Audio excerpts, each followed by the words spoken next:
And we should be live. Let's start the poll. Who wins? And we messed that up. Who wins?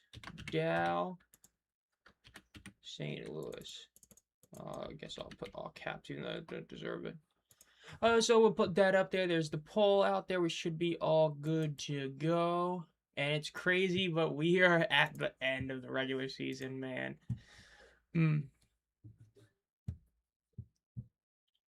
Heartbreaking, bro. Ready, Freddy? Yes. Got the game on tonight. Being the backup. 2 new community things. Let's see. Okay. And there's all of that. Now let's go over here. NH. Okay. So you got that pulled up on the side. Got this pulled up. Should be all good to go now. There we go. Hit that, everything. So we should be good now. Let's go to YouTube over here. Let's see. Versus Battlehawks. Search that. Okay. Got it. Okay. So we should all be set now. Which, man, what a load of videos he posted this week. Oh my god. I am like low-key, like full-blown tired at this point. It's just like this like infinite, like this near infinite amount of videos. It's overall been like posted this week. It's just been a lot, but we're there. You know, we got pretty much everything done, so should be all good. Let's just go make sure we get stuff taken care of on here. That's all that stuff posted. So we're good there. And let's have a drink real quick.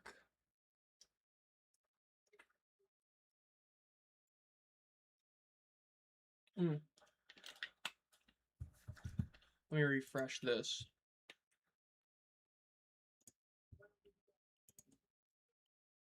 What? Okay, and then I misclicked that. Okay. So at least we got that. Okay. Now let's click this back. Okay, there we go. Chat's working. Something weird. So we're back to 2 monitors. Big W. So I've got my chat, all you guys over here, but there's some issue now where OBS, I guess it's an update or something, or it's a setting I gotta change, where it doesn't let me put chat where I used to. I used to have it to where chat would be like right on the side of OBS as an extra monitor. For some reason, I can't do that right now. I don't know why. You know, I'm not going to deal with it. I can just use YouTube. The better chat is technically YouTube control panel chat anyway. It's just, I don't like how I can't finagle this the way I used to. It is what it is. It sucks. And for some reason, my vertical monitor is now counted as my first monitor. It shouldn't, but it is. So that sucks. But we're overall pretty much good. We've got pretty much everything all set up now. So hopefully it's all good. Let's just go over there, make sure that's right. Let me make sure that these last couple of settings are right.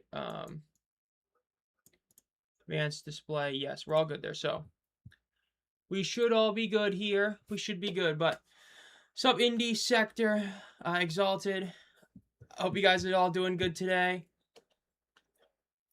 Yeah, I did hear about the Orlando playoff game. I think it's hilarious that, again, for another year in a row, a team gets, like, granted, I'm glad they're not fully screwing over Orlando by, like, putting the game in, let's say, guaranteed DC or Louisville, depending on how that happens, but it is hilarious that we are once again seeing this happen where the team is losing out in a home game, and they couldn't figure out anywhere else to go.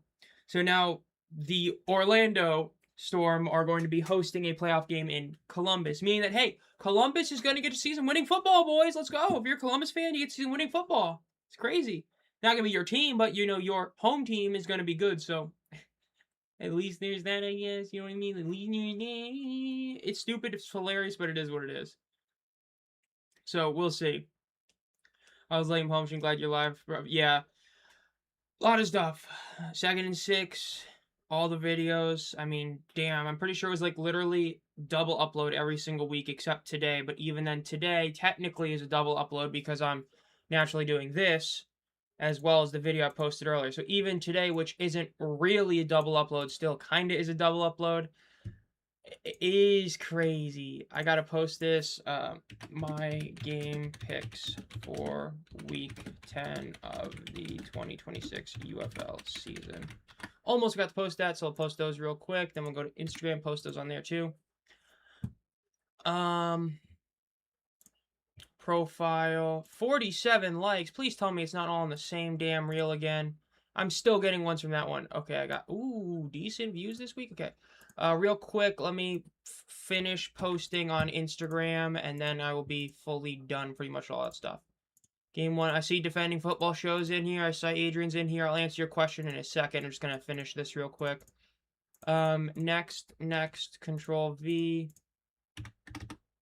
and 10, and that should be good. Orlando Storm Phox. Oh, yeah, you guys got effed in the A, man. Like I said, it could be worse. It could be in, like, let's say Louisville gets the 4 seed, but it works out, they get the 4 seed. At least you're not going to Louisville, because then that would really suck. So at least it's a neutral site, even though because it's Orlando, it's not really a neutral site, you know what I mean? But it could be worse. It is effed up, but yeah. Which one at Renegades team was more aggravating? This year was bad. I mean, I guess you could just do it based on math. Last year's video was like 15-minute rant. This one was like 18. I would say that this year's was worse because it was just, at least with last year, it was more of the same. It really was just 2024 again, except they won some of the early games. This year, they deserved their collapse, and that's what made it worse. The idea that Austin Reed started past that first Louisville game was blasphemous. There's an argument even heading into that game he should have never started it. The fact that he has still started, and I think is starting tonight, is egregious. And I'm so glad that clip came out from 4th and Goal. I haven't had time to watch the full episodes yet, but I have seen clips. That Austin Reed clip, oh no. If you know, you know. That aged like... technically, he wanted to say it in a way where it aged like, milk. But it ended... you know what I mean? It's weird to describe it, but it was pathetic. He said, like, I don't want to be one of those guys. It's a flash in the pan 1 week, and then it was like, you can clearly tell this was filmed by, like, week 3, and it's like... Because, oh my god, he basically called out exactly himself. One good game, train wreck afterwards. Terrible. Agreed. Still hard to find silver lining at this point. Like, in all honesty, the only silver lining is the last 2 years, St. Louis basically was here's the thing. Yes, St. Louis finished as the 1 seed in their division. The caveat is the other team had nothing to play for, right? Obviously, last year's the best example. DC had nothing to play for the last couple weeks because they couldn't clinch a 1 seed. So it's not like you're losing your playoff spot to your opponent. That's the only positive I can see. Because they easily could have tried to pull some BS where it's like, whether you play DC, I don't know if DC is available. I think they are. Well, clearly they are. They could have easily said it's going to be in DC or Louisville like that. And honest to God, the random fan would say it's the right call purely because of the fact that, oh, more people will be in the stands, except that you're actively screwing over your 1 seed. So I will give the UFL credit there. They easily could have made the excuse of either Louisville or DC host the game because they're an actual home team. The fact that they didn't do that, I think, is a positive in terms of integrity. Because they easily could have just thrown, let's go to DC, let's go to Louisville, completely F Orlando, and they only semi-F'd Orlando. That's the silver lining, for whatever it's worth. Get bumped by the nerf softball, oh my god. Vending Football Show, hope you doing good today. The Renegades. Should be between the Sea Dragons and DC. That would have made sense to the crappy Dallas team and Perez, so the Expo brand. Yeah, it's like I said, man, like, the Renegades have done their best to try and make that championship mean nothing. It is hilarious how they have tried to just completely ruin the identity, the legacy of that year because of how bad they've been the last, really, 3 years. Because I know Formath was talking about it in the comments in, like, a couple of videos. They're historically bad. Like, when you really compare them to, like, every other franchise in this era of spring football, they are, like, bottom 3 or 4 in terms of, like, win percentage. They are pitiful in win percentage, despite having a championship. It's just bad. Though, granted, the ultimate pitiful, like I said, the Gamblers are the Gamblers. The Roughnecks 2023-2020 means nothing. That was not this Gamblers. This Roughnecks team disintegrated in 23. The Gamblers have had 5 straight years of missing the playoffs. That's the worst. The Kings technically can match that, and I do view that to an extent it counts. Again, it's like the Ravens, were the Ravens really an expansion team? Were they really not? In all honesty, they weren't, but they're called that, just like the Storm aren't an expansion team, but they're called that. The Kings could join the Gamblers for 5 straight missed playoffs. They won't. Birmingham needs 3 things to go their way to make the playoffs. That ain't happening. Like, the odds just aren't there, so yeah. Not a whole lot can be done about the Olympics, which sounds like England is using as a World Cup base. Yeah. Oh, I got the score. I got the score put up on. I got the score on my Google thing. I'm gonna be checking that. Because let's call it like it is. Respectfully, this game means nothing. This is literally the one game this weekend that, yes, technically the 1 seed is up for grabs. This game means nothing. Like I've talked about, the 1 seed really doesn't matter, especially this year. It really doesn't matter because there's a good chance that DC ends up getting the 3 seed, and that would actually be the team you want to play. So this game means nothing. We can basically yap about whatever we want during this stream because this game means nothing. And technically, the last game might also mean nothing because, like I said, things to go. I would have streamed the Stallions game in this one, but I'm not going to be home tomorrow, so I'm not able to do that. But it is what it is. FIBA is ridiculous. They don't want no one playing on the field. They want, because it's also like I think 3 days. Like I think it's not actually needed for like 3 days, and they're still pulling that BS off, which sucks. Hey, you know, Mark Thompson carried that team to 5-5. Kenji Bahar was also there, so that was solid. Let's see, AFP. Man, my regular record is so bad. 16-20 this year is pitiful. Let's see, everyone had the Kings winning. I'm the only one who picked the Storm. Really? I'm the only one who picked the Storm to win? Wow, I'm stunned that we did that. Okay. Hey, hopefully I'm the only one who's right there. Last week was a really good week for me. I have not watched this tournament whatsoever. This is the first tournament in like a while I have not watched whatsoever. Just because, like, so many big names aren't there. No, I do not care about this. Scroll down. Hold up. Why are you over here? There we go. Okay, I was wondering why my thing looks so weird. Bean is playing.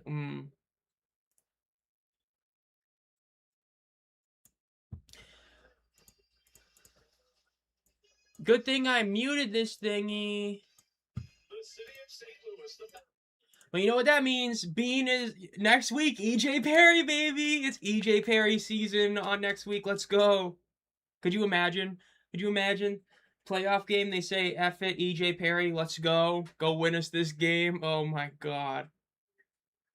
Yeah, the Battlehawks clinched the 1 seed with a win and Orlando lost. Like I said, though, really doesn't mean anything, so who cares? A second thunderstorm warning? The Dodgers being the best. Hey, you know it's easy when you got that infinite money glitch. You can just, spend all the money you want, throw it everywhere, you got no problem. Ted Ginn. I'm sorry, Ted Ginn, but I don't think most people really want to hear you say anything. Respectfully, I don't think so. But you know what, though? This is the last game of the season for the Renegades. So you know what? If you're a Renegades fan, let's call it like it is. Best thing, if you're a Renegades fan, you don't got to watch this team for a while.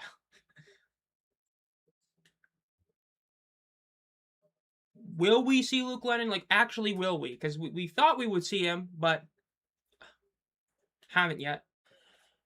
I don't know. I don't even, speaking of, I don't know, I don't even know where to put these. Like, these are like the thing from your case where you put your GPU. I literally just have these sitting on, like, my table where my TV is. I love how, I don't know how people do the green screen. Like, I love how, like, you can, if I move this, like, you can see the green on it. Like, I don't know how to change, but I don't know what to do with these, so I'm just gonna literally, like, have these sitting there. Got, like, 2 of them taken out, but, yeah, it is what it is. Thank God I'm done. Like, I'm gonna upgrade the PC in, like, the future, but thank God I'm done. I'm glad I'm finally done finishing all this. It's stressful, man. At this point, I should have everything installed, so it should be good. Let's see. New post. Dome field advantage kick. What am I getting a notification on now? Dude, eBay, I do not care about somebody breaking. I really, really do. On the eBay app, too? Oh, God, I do not care. I went on one eBay Live because somebody had a Willie Mays I was trying to win. Didn't win it. And then I was like, okay, I'm done. And then they keep sending me notifications. I don't care, bro. I don't. The game should be starting in roughly like 7 minutes is when it should technically like actually kick off, because they have done the very beginning thing. It might actually kick off in like 3 minutes, so we got a couple minutes before it starts officially. The Battlehawks. Hopefully they get the W for the Battlehawks fans. Like I said, I picked the Renegades to win. As I said, the best team in all of the UFL is the Renegades when they have absolutely nothing to play for. Like I said, the Battlehawks, honestly, losing this game might actually be in their best interest, because like I said, the odds that they... DC, I believe, has 2 ways to get... I mean, technically their 3 seed odds are pretty low, but they still could get the 3 seed. If you're St. Louis, you just want to play DC. If you get to play DC, that's what you want. So win or lose this game, you just want to play DC. Granted, you don't fear the Kings as much as the other 2 teams do because of how they ended up playing against each other. Right, where the Kings ended up, getting beat here, so we'll see. We'll see, but the Battlehawks, this game doesn't really matter for them. The Renegades doesn't really matter. It's the only game that like really doesn't matter, but yeah. But we will see. Oh, is this an F1 commercial? I guess so. I'm sorry. No, I don't care. No, it is F1. No, no, yeah. I don't know. IndyCar, okay. It's already far too late saved this season. Yeah, last year, man, 2-0 in the last 2 games of the season. But you know what? We'll see. It's been something else. Did coach for St. Louis. Clinched the playoff. Oh, okay, so yeah, St. Louis did clinch the top 2 seeds. So the 1 seed really doesn't matter. Like playing Renegades. I'm shocked that all you guys picked DC this week. I really am. But, I was saying I hate the tie-breaking scenario for the UFL. So, I don't even know what officially they've called it. But, essentially, the way it works out is instead of it being a true head-to-head then scenario where if it's a 3-way tie, it's a 3-way tie, they do it the first head-to-head. And even though that should be a 3-way tie because you're in a season like this, meaning it should be based on win percentage, that's how it should be, which would be a 3-way tie, they go with pure wins. Or they're doing overall record. And instead of making it fair, they're basically like giving the finger to Birmingham and saying, well, because the Kings beat DC twice. Like, the defenders are getting rewarded for being swept. Technically, I get it. If they went 1-1, they would have made it anyway. I get that. But the idea that DC gets rewarded from getting swept is hilarious to me. And that's why they've already clinched. They clinched because they got swept by Louisville. Hysterical. That's something you just can't make up. Like, I might at some point put some community posts out there and do like a Zomb Phox community ranking or something like that on biggest hosed moment of the year, up there with like, let's just say, one of the other classic examples was Shannon being told you can't challenge a pre-snap penalty even though you always been able to challenge a pre-snap penalty. I don't know. It's something that's weird.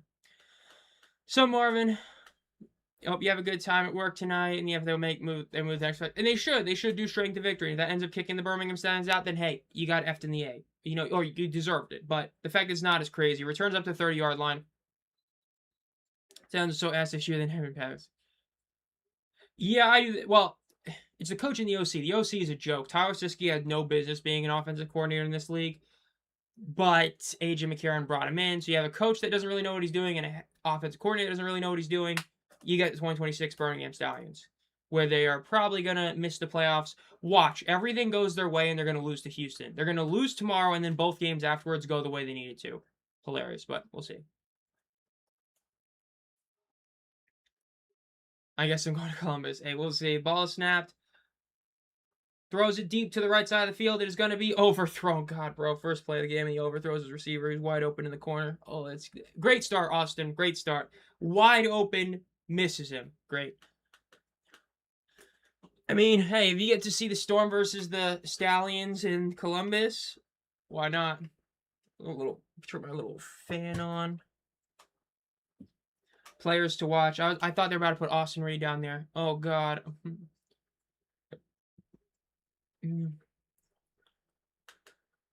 Let's see. 2nd and 10 now for the Dallas Renegades. Ball is snapped. Reed throws to the right. It is going to be incomplete hit as he was trying to catch the ball.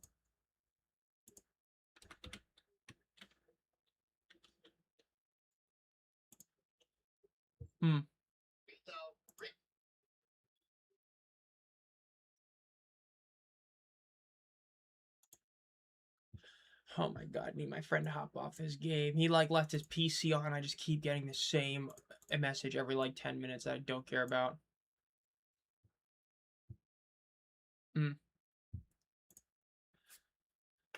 Ball is snapped. They fake the handoff. Reed rolls, and he's getting pressured, and he's taken down. That might count as a rush, but he ends up losing about half a yard. They're going to be forced to punt. I think the Birmingham Suns were 9-9 83 because they missed the playoffs, I believe, that year, and they made the playoffs the next 2 years. They made it to the conference final, if I remember correctly.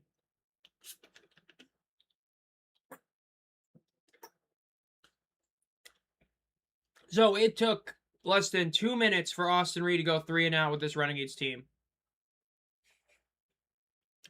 You can't make this up, man. Like you can't make this up. 2 minutes to go 3-and-out. Oh my god.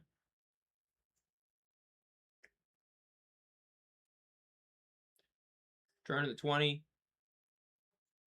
Gets to the 25, the 30, and down about 31-yard line.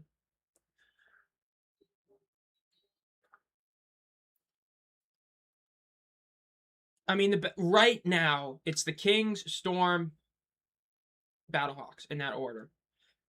I mean, if you were to say right now, there's an argument Houston is for, like there is, but it's the Kings is the best team at this exact moment, but on the year, it's the Storm. Then it's the Storm next. It's either the Storm or the Kings 1 and 2, and then St. Louis would be third, and then it's like DC or Houston is fourth. Yeah, I really don't get what this whole fascination is with Austin Reed. I remember you showing that, and it's like, I really don't get why they just went with Austin Reed the whole year. I mean, like, what exactly has Austin Reed done to deserve this? He had one great game, because people forget, Jason Bean was like 3 passes away from breaking Austin Reed's passing yard record. Like 2 weeks later or 1 week later, Bean had like 354. He nearly broke the record. Yet, we're supposed to sit here and glaze Austin Reed? Like, stop it. Pass thrown to the right, it is caught for about a 4.5-yard gain. First play from scrimmage, and Perez has already done more than Reed did with 3 plays.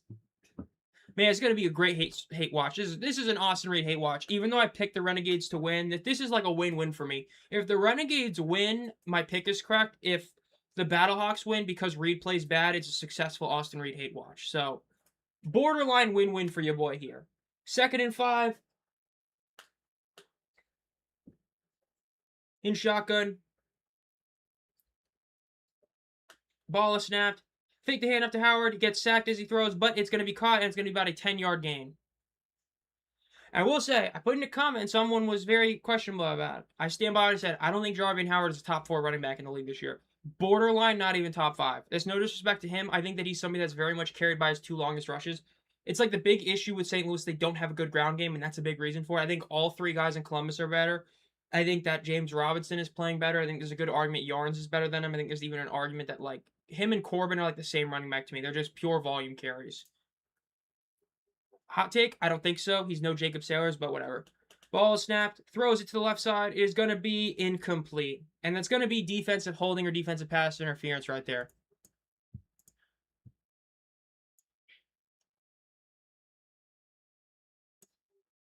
I'm glad I just saw what I saw when I opened that first immediate 3-and-out. Yeah, I gotta love that team.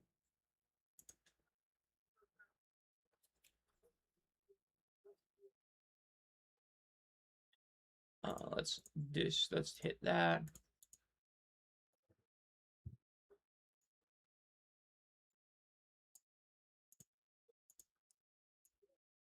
I still can't believe I actually had like a 1.6 million game last week. Again, we'll talk about it in the week review for this one. But week 9 actually had a 1.6 million game. The Kings versus Renegades game actually hit like 1.59 million, which is insane. That's the highest number since the 2024 championship, which is crazy. The Renegades game is currently on Fox right now, so just regular Fox. Technically, the Fox One app if you're one of like 6 people that have it, but it's on regular Fox right now. Storm Battlehawks. Yeah, ChatGPT proving it doesn't know what it's talking about. Anthony Becht and the Battlehawks both winning a playoff game. Dude, one of them doing it would be a miracle. Both of them? Oh my god. That would be crazy. That's true. I forgot that was the one that followed it. Up to the 40. Going to be out of bounds for about a 6-yard gain. I honestly forgot the Indy 500. I was forgetting what led into that one. I forgot it was the Indy 500. Which I will say, because especially this year, I feel like this Indy 500 was like the least talked about heading into it in like the last 5 years. I mean, I guess technically it also had the benefit, the tragedy and all that. I don't want to really talk about it because I just hate talking about that, but I guess it technically had that. But I know like the actual Indy 500, I borderline forgot it was even on, but I remembered the Coca-Cola 600. I guess because Larson wasn't trying to do double, but yeah. Run up the middle, first down for the Battlehawks, about a 6-yard rush.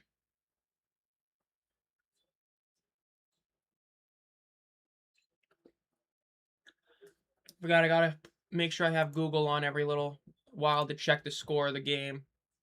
The game that matters tonight, which is obviously the Hurricanes versus the Canadians, where we are going to win the game and go to our Stanley Cup final for the third ever Stanley Cup final, which will only match the Golden Knights. Vegas.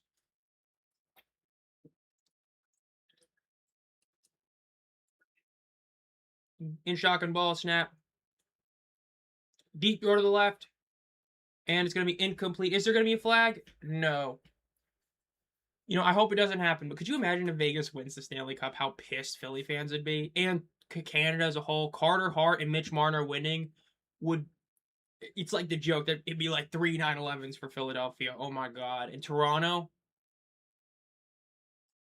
But it ain't going to happen. Hurricanes are going to do it. We better. If we don't, we're cooked.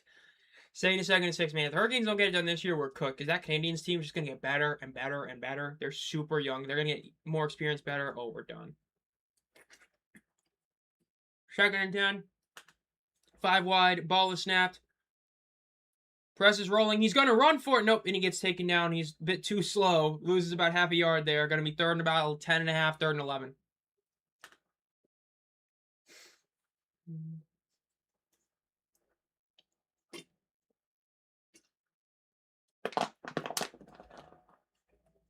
Man, the officiating this year has been terrible. This is the first year really where the officiating has been terrible. Like this has been NFL like this year. There's like so many bad like rough decisions this whole year. It's crazy.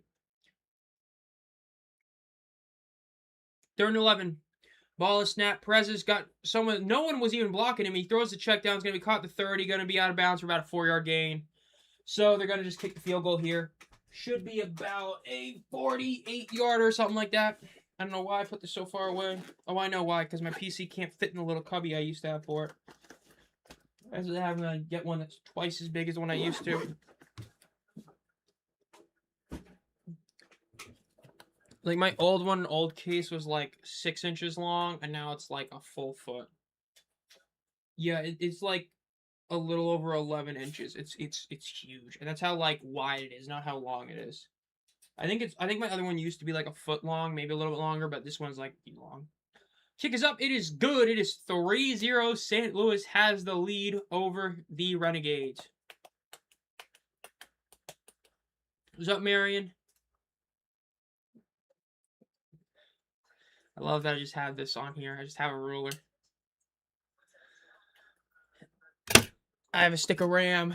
I'm rich, baby. I got RAM. I got a whole whopping 8 gigs right here. DDR4. I'm rich, bro. Good old Ramageddon. Making the Steam machine cost like $8,000. How much is the Steam machine supposed to be now? Like almost $800 now? Like, dude, the whole point of it was supposed to be like to compete with the console, not be a PC, but not a PC. Oh my god, it's terrible. That's terrible. That was terrible when I heard that. They increased the price that much. I'm like, damn, bro, like going against the entire point of existing. That was hilarious, but it is what it is, I guess we'll put you back there. I gotta put some stuff away. I've still got so much stuff in my room that I gotta actually like deal with. I'm not the only one that needs to clean their roof space or whatever, but 13 new posts. Luke Kuechly, cannot believe he's in the Hall of Fame. That's absolutely bullshit that he got in the Hall of Fame that quickly. They made Patrick Willis wait about like 10 years, and they just said, Kuechly, come on in second ballot. F it. Even though you are identical to Willis, we'll just give you the second ballot after making Willis wait like a decade. Crazy. But whatever. Torrey Holt's still not in, but Eric Allen is? Okay. And Hall of Fame. I really don't know what Hall of Fame is worse. Like, every Hall of Fame has some real egregious issue. Hockey has gotten close to fixing all their big issues. They're probably the best right now. The MLB is close, but I don't know. Basketball has the issue where it counts college and international, and the only reason I say it's an issue is because you can be like Bill Walton is nowhere near a Hall of Famer. Let's call it like it is. NBA career-wise, he's not a Hall of Famer. He had 3 years. But he's one of the greatest college players of all time. Arguably the greatest. So he's in.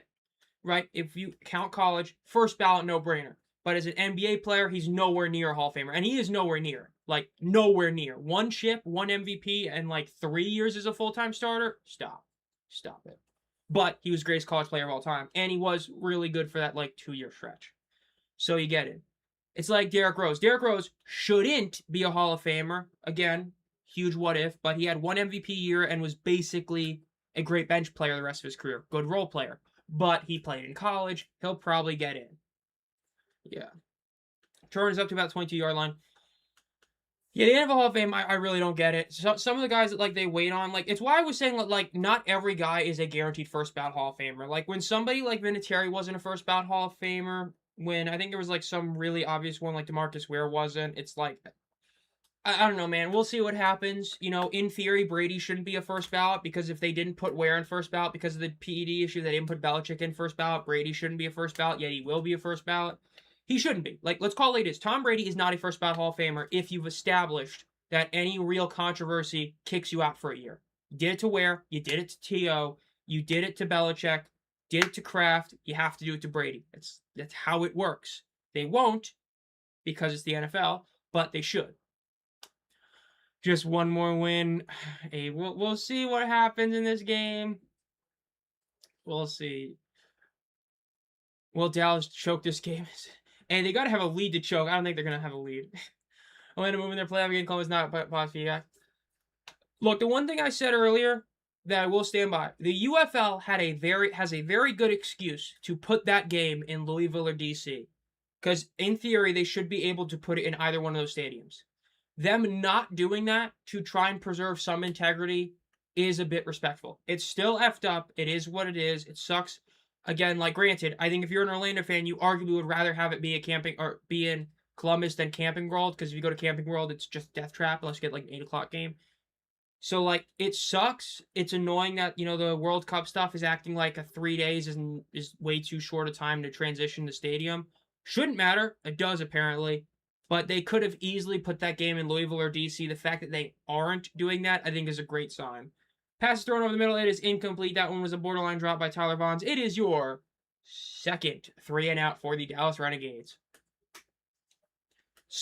Austin Reed hate watch is going beautifully right now. That is 2 3-and-outs for the Renegades. They have gained this many yards of offense. Hold up. This many. Half. They've gained half a yard because they lost a yard, right? So they've gained like half a yard. So yeah. If Eli gets up from the Hall of Fame at okay. And remember, he is a Giants fan. Return is at the 15-yard line up to the 20, the 25, and out of bounds. I mean, hey, if Brian Young's in the Hall of Fame, F it, put Eli in there, right? Like, put him in there. You know, I could go on. The NFL Hall of Fame is just bad. It's so bad. Like, you know, I think it was either T.O. or it was Dion that said, like, there needs to be, like, a second level of the Hall of Fame. Probably. Granted, it shouldn't be voted on by players. I hate when people say that the players should vote on everything, because if there's one group of people that don't know what greatness is, it's former athletes. Holy crap. Like, the ones that are great are the best. Like, the analysts that were former athletes that are good at being analysts are the best there are. But there's so many players that glaze other athletes that they played with, and it's so egregious. And it's like you'll hear some of the worst takes imaginable from former players, especially about like who should be in the Hall of Fame. Oh my God. Oh no. But man, there's some Hall of Famers like how is Ken Anderson not in the Hall of Fame? When he was playing, he was literally like a top 3 quarterback for a decade. He's not in the Hall of Fame. Again, to what Mike is saying, you put Eric Allen in the Hall of Fame, but you didn't put Darren Woodson. What? What? Like, I don't even know how you defend that. How, as the media group, do you defend? We're going to vote in Eric Allen, but not Darren Woodson. And then here's the thing. You could make that right by then next year voting him in. You didn't. So you're genuinely saying with a straight face that Eric Allen's a Hall of Famer and Darren Woodson isn't.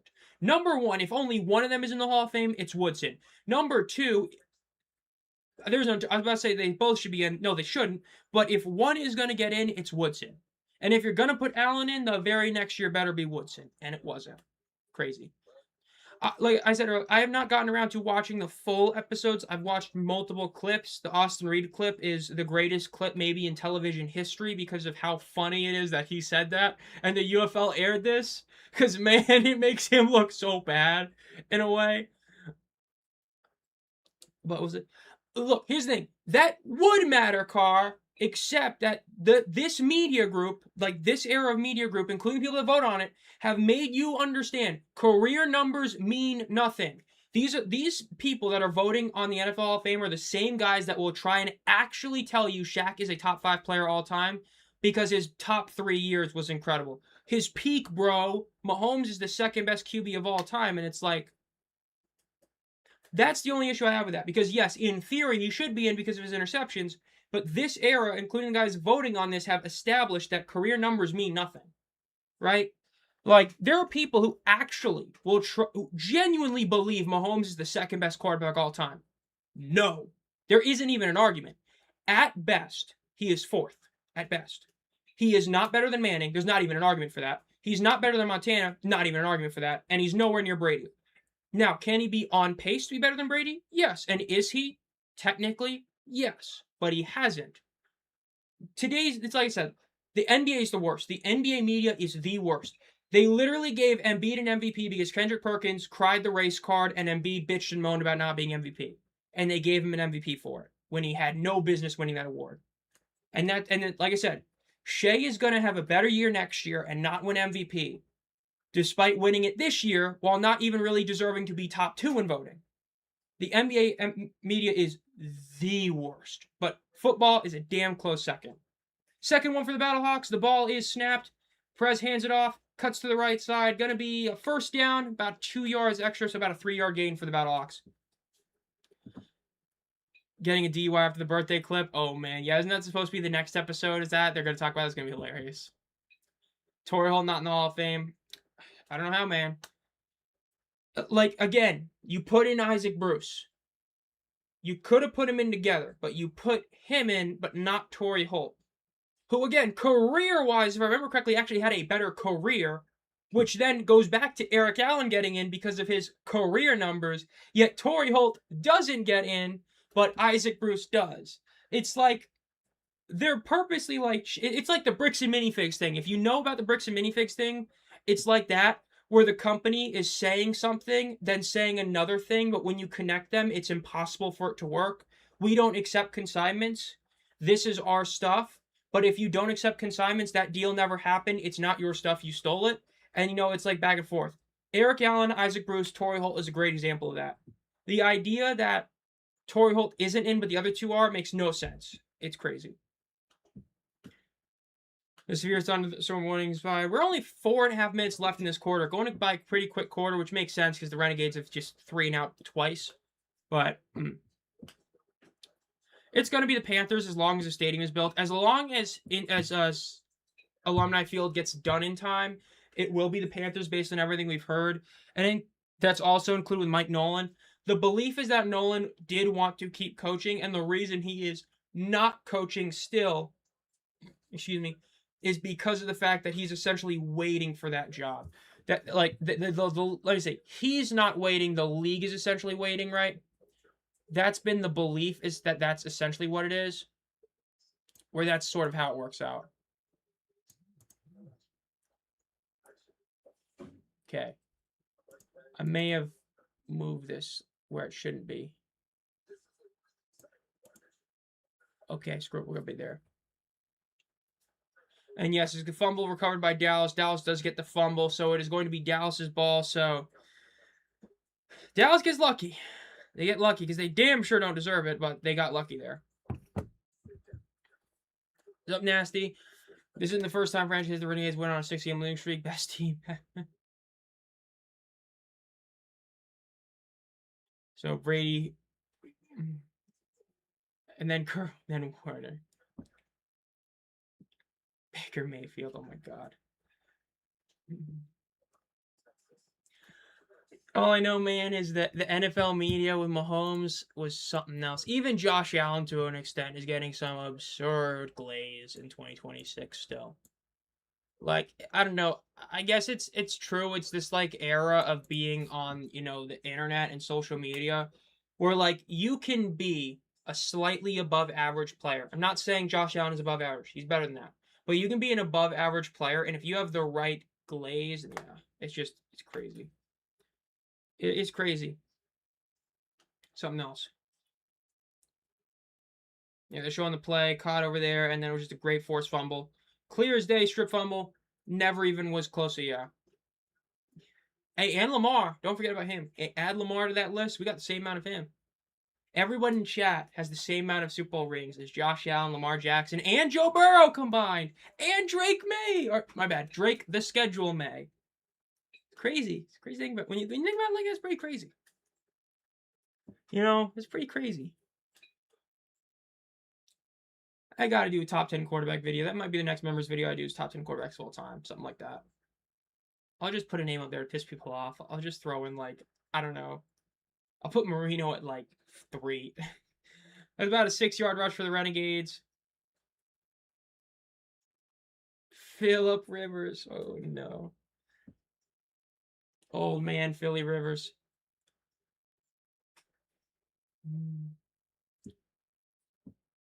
Renegades are in, well, I did it back. I was about to say field goal range. With their kicker, they hate in field goal range.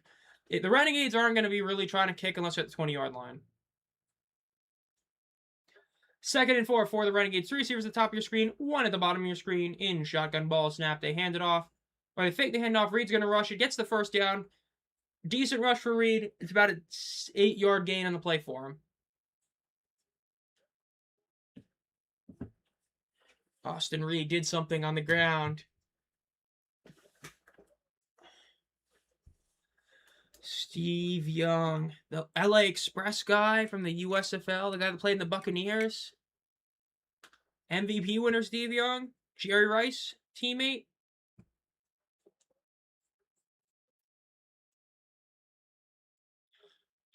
In shotgun. Ball is snapped. They fake the handoff. Throws to the right. It's going to be caught at the 20-yard line. Down to about the 16. The difference is the Cowboys fans do it to themselves. Like, you don't hear Vikings fans, like, glaze their team, be like, this our year, the way the Cowboys do. Because it is true. If you were to do, like, the last 25 years, the Cowboys are a borderline irrelevant franchise. Like, they really are. Like, they have done nothing in the last 20 years but be, like, an occasional playoff team that's one and done. But they act like they're Super Bowl champs. They haven't been that in so long. Vikings fans, they don't glaze their team like that. Same with the Chargers. That's the main difference, is that Cowboys fans do it to themselves. Like, the average Cowboy fans, especially how they're on Twitter, like, they'll actually try to tell you Dak Prescott's a top 5 QB when he's not even top 10. It's crazy. Pass thrown in the end zone, it gets tipped. It is incomplete. Going to be 2nd and 10 for the Dallas Renegades.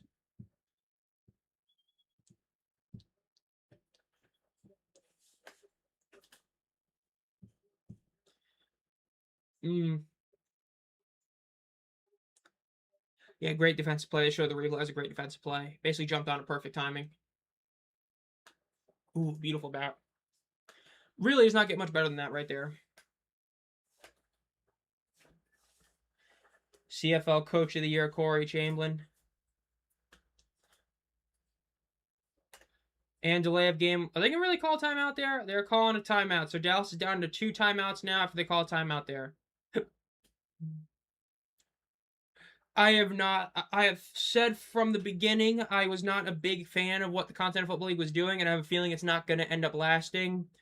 And I'm going to be honest, every time I hear news on it, I'm feeling sort of vindicated. Them losing another team before the season even starts is absurd. I got that feeling it ain't going to work out. I've always said that the 4th of July is the latest a spring football season can go and truly work. They are doing that and beyond. I don't think that's going to work out. I think that's going to make their talent pool really limited to where I don't even know if they're going to get better talent than the AF1.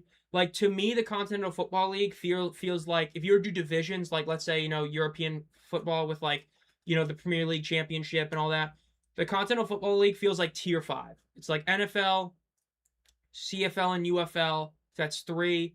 Like IFL, AF1, Continental Football League is like 6th. I just don't see it working. Ball is snapped. Austin Reed throws it over the middle. Is going to be incomplete.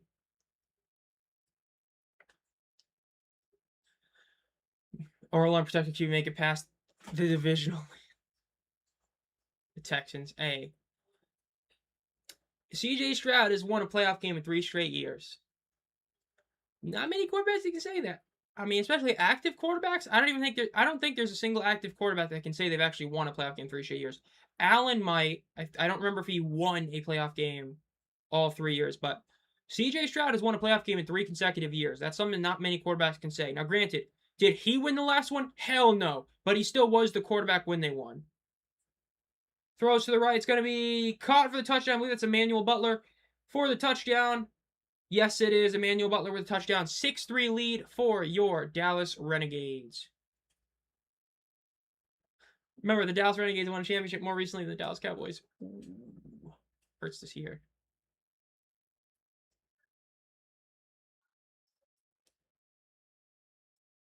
Six touchdown. Beautiful number right there. 6 touchdown, pretty good.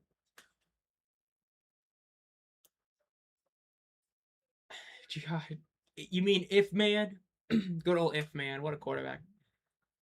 That's probably the best slander nickname in the world is probably if man. Because like if you just say if man, you know exactly what you're talking about. There ain't no like debating who it is. Like obviously like dubious handle is oh it's funny Julius Randle meme, and then the schedule for Drake May is a good one. But like if you say the schedule, you have to be a deep cut NFL fan and know you're talking about Drake May. If you say if man, the casual knows you're talking about Justin Herbert. That's probably one of the best in general nicknames out there. Like 9 sort of became a slander nickname, and it's bigger in that regard, but it's not meant to be one. If man is, and it works so well, dude. Good old if man.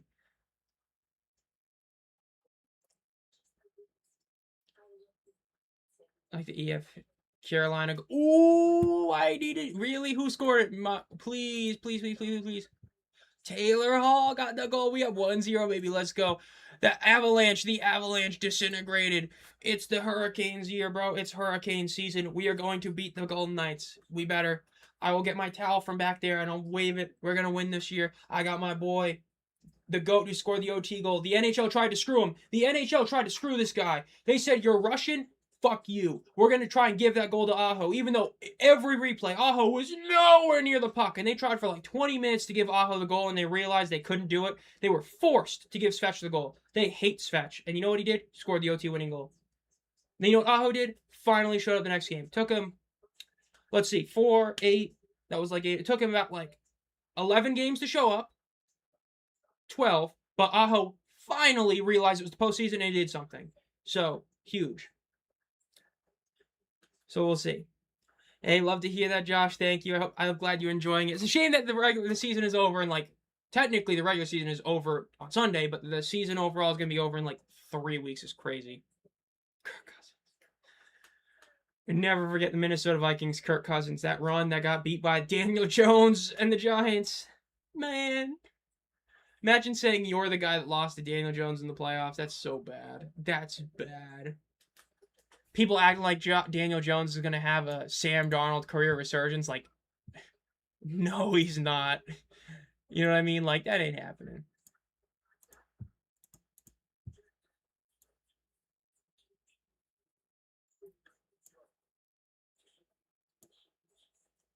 The UFL has been really weird about releasing information. Yes, they do.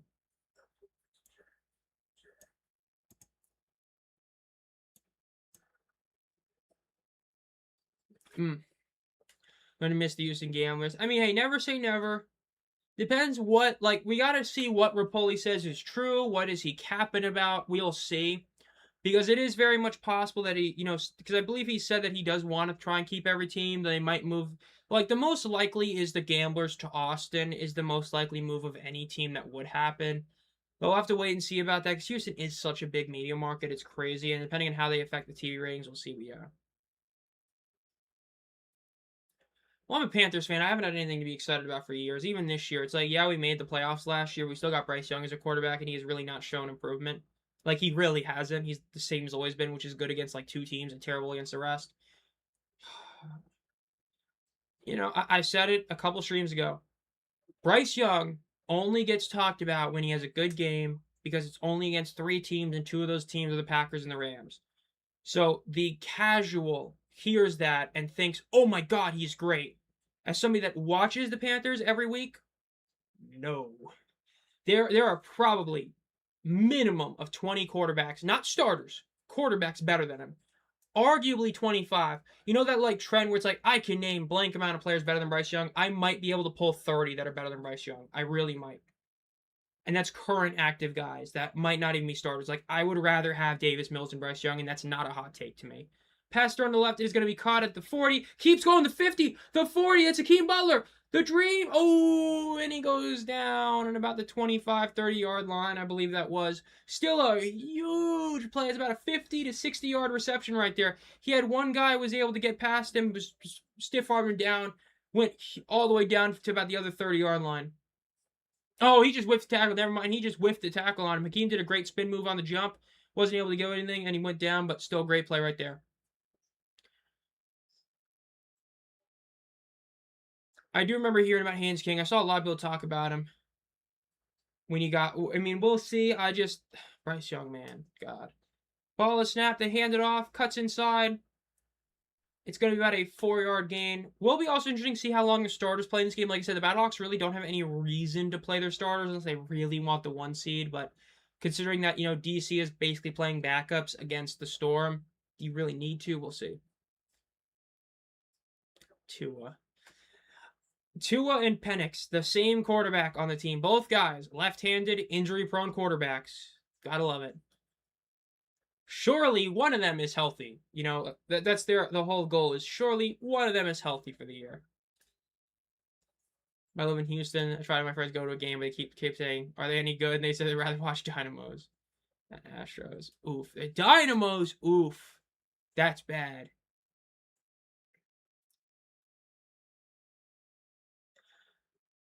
Hey, the UFL is just something about it, man.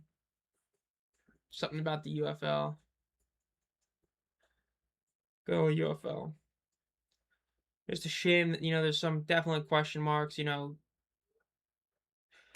I would say if I do a full, like, overall season recap, one of the biggest L's of the year the league had this year was definitely the treatment of veteran players. No matter what the crackpot theory is, the idea that guys that wanted to keep playing, like Ricky Person, Frank Gedna, Chris Odom, weren't on teams this year, it's a really bad thing. Because at the end of the day, it makes it also, like, if you're an NFL scout, and you're a true scout that watches the UFL, and you know that these guys are great players at that level. They might not be NFL level, but they're really good UFL level, and they're not playing. It does put a minor, very minor, but a minor asterisk on what any of these guys are doing. Like, any O lineman is going to have a minor asterisk. Did not play against Chris Odom. And that's legitimate. Because Chris Odom, at his worst, is still a top, at worst, 10 lineman, not edge rusher, lineman in general in the league. Frank Gidna, even after injuries, was still a top 10 linebacker in the league, at least. So there is that small asterisk, and I hate they did that, and it really sucks because they blamed all these random excuses. It's just bad, but it is what it is. Yeah, Joe's just there to get a check.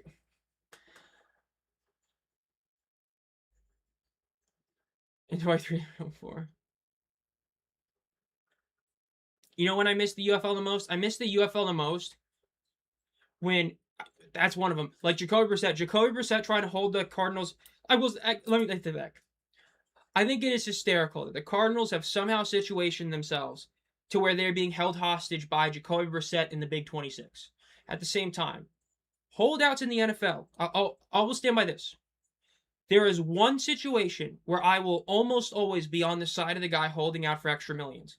That is if it is like your second to last or last year on a rookie contract. Because the tradition is that you get an extension signed before that. Especially if you're getting a fifth-year option. Is that fourth year, you get a contract or the fifth year. If you're holding out for that, I honestly am okay with that because that's tradition.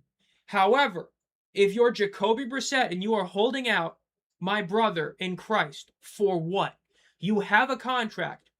You got lucky that Kyler got hurt and was ass, and that you were able to come in, throw to Trey McBride 25 times a game, put up a decent stat line. It doesn't mean you get to hold out, right? If you signed a 1-year contract and the team says, I want to sign you again for 1 year, you signed it. Again, like the rookie deals are sort of forced. That's different. That's why I'm okay with you holding out for them. But the millionaires these players that hold out for these absurd amounts of money for no real reason is aggravating. Like, that's when it's annoying. If it's after your rookie deal, it's different. If you are trying to get an extension after your rookie deal in your 4th or 5th year, tradition, you are supposed to be signed. That's different. I'm honestly on your side. But most of the time, it's not that. Most of these holdouts are like Trey Hendrickson holding out. Like, dude, you signed the contract with the Bengals. Boo-hoo! You had a great season. They don't have to give you a pay raise. Like, yes, I get it. It's billionaire versus millionaire, but you signed the contract. Stop complaining. Play out your deal. Become a UFA. Whatever. I don't think there's any player getting paid more than the base salary, which I believe is this year's like $65,000. Rush at the middle can be about a 7-yard gain. First down, but there is a flag. I believe it's just their typical $69,000. I don't think there's anyone that actually got a higher deal. If there is, it'd be like maybe 120, but I don't think there was. Jets suck. Yeah, they're pretty bad right now for sure. They're that guy. Yeah, I mean, I know what you mean, and sometimes it ends up working out for you. Like, I get, like, if, you hate the franchise tag and all that, but, like, the franchise tag is one of those things where, like, dude, if you get tagged, most positions, if you get tagged, you're getting an absurd amount of money. Like, I think it was like Breece Hall, because he got tagged, he actually got paid significantly more than he would if he signed a normal deal because of how the franchise tag works. It's crazy.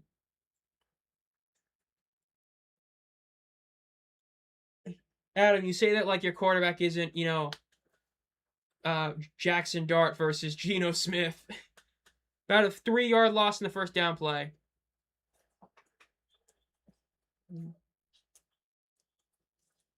Perez is 7 of 8 for 97 yards. Granted, yes, a lot of that was that one big play, but that's still a really good stat line.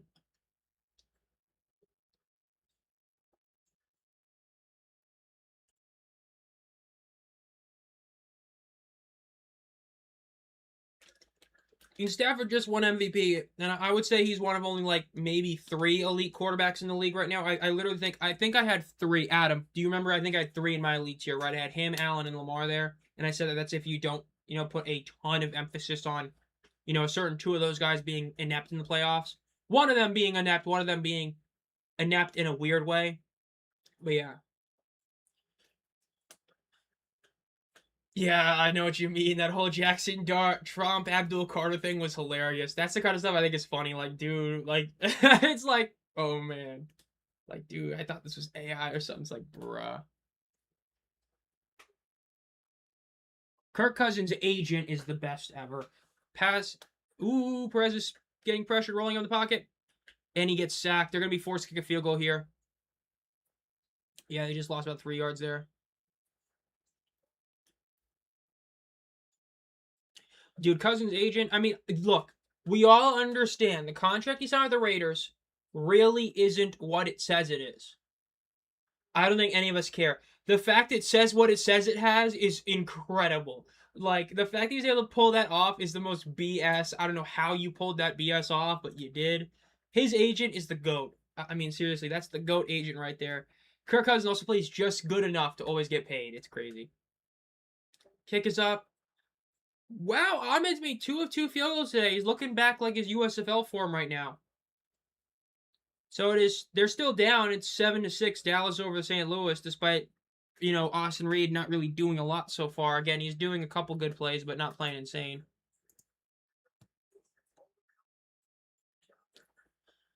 I kind of hope it's the last year for The only way I don't hope it's the last year for Rodgers is if he were to, like, let's say, go to the Vikings, because it'd be funny, because, that'd be, like, the whole thing finally coming through, but I don't know, man. I really was not the biggest fan of Aaron Rodgers. Like I said, I think that's probably Todd Monken, right? It was Monken that got hired by the Browns. That was the worst hire. That made no sense at any level. That was a stupid hire. Outside of that one, Mike McCarthy was probably the worst hire of the offseason. Like, the joke writes itself. Yes, you didn't fire him. You replaced a guy that has not accomplished anything of note since, like, 2010, that consistently is a first-round exit, disappoints in the playoffs, named Mike, for a guy that hasn't done anything since 2010, with a guy named... It's like, the joke writes itself. I really don't get why I hired Mike McCarthy. That guy's going to coach you maybe 3 years. Well, knowing the Steelers might be like a decade, but he really should be. But yeah, whatever. Yeah, kicking the field goal, that was definitely a big issue right there. Aaron Rodgers, I think he's probably done. I kind of hope he's done. I was never like a big Aaron Rodgers guy. Like, Aaron Rodgers really felt like one of those guys you either like really loved him or you just didn't really like him. I've never been like a big Rodgers guy. There are specific moments where it's like funny to be like, let's go Aaron, but I'm not a huge Aaron Rodgers guy. I think that he's somebody that he's gonna be one of those guys very hard to rank all time because he does have 4 MVPs, but he has a couple of MVPs that sort of like they're not like weak MVPs, but they're weird MVPs. Like, there's that one that really should have gone to JJ Watt. Like, really should have, but didn't because Aaron Rodgers had that unbelievably efficient season. His efficiency, was it sometimes a detriment to him? Admittedly, yes, sometimes. So it's a weird one. He's a tough one to rank. He's one of those guys that you could make a really good case for as far down as probably like 9 or 10, as well as even up to 4. And that's the craziest part about Rodgers. Like, him and Brett Favre are both identical in that they are really tough to rank all time. Like, where exactly do you put them? How much weight do you give the MVPs versus their overall playoff performance versus their overall regular season performance? Crazy. Hurricanes 2-0. Let's go. Stankoven scored again. Oh, we're going to the Stanley Cup final. And I would say let's go to a game, but damn, tickets for this game were like $700 plus. So I sure as hell ain't going to Stanley Cup final game. Return is up to the 10, the 15, the 20, the 25. Cutting to the right, getting taken down. It's going to be down to 25.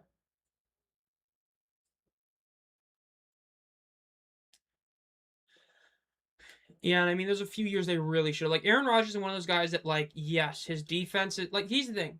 He's one of those guys where he was always one of the problems, but he was never the only problem. Like, there were years where their special teams let him down, years where their defense let him down.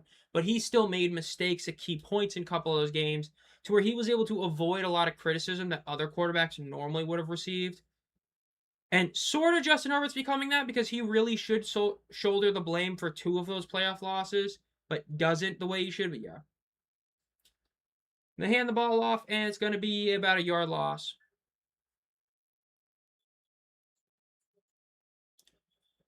Good old the red zone St. Louis. The St. Louis offense led by A.J. Smith in the red zone is something else to watch, man. It really is.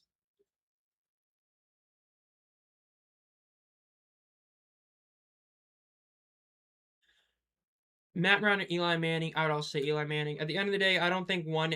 Look, Adam, cover your ears. Even though Eli Manning, as a pure quarterback, really wasn't that good. He was as, like, mediocre as can be. He did get you 2 Super Bowl wins on great ways, and Matt Ryan shoulders a lot of blame for that championship collapse. I've always said this. If you're a team and you collapse like that, the quarterback deserves most of the... If you're going to put one person and pinpoint them for most percentage, whether that percentage is 20%, 10%, 50%, it's the quarterback. At the end of the day, the OC gives the quarterback suggestions on the play call. The quarterback, he's the one on the field. He can give the literal finger to the OC and call what he wants.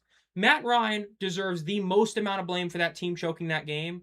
And at the end of the day, that itself lowers it.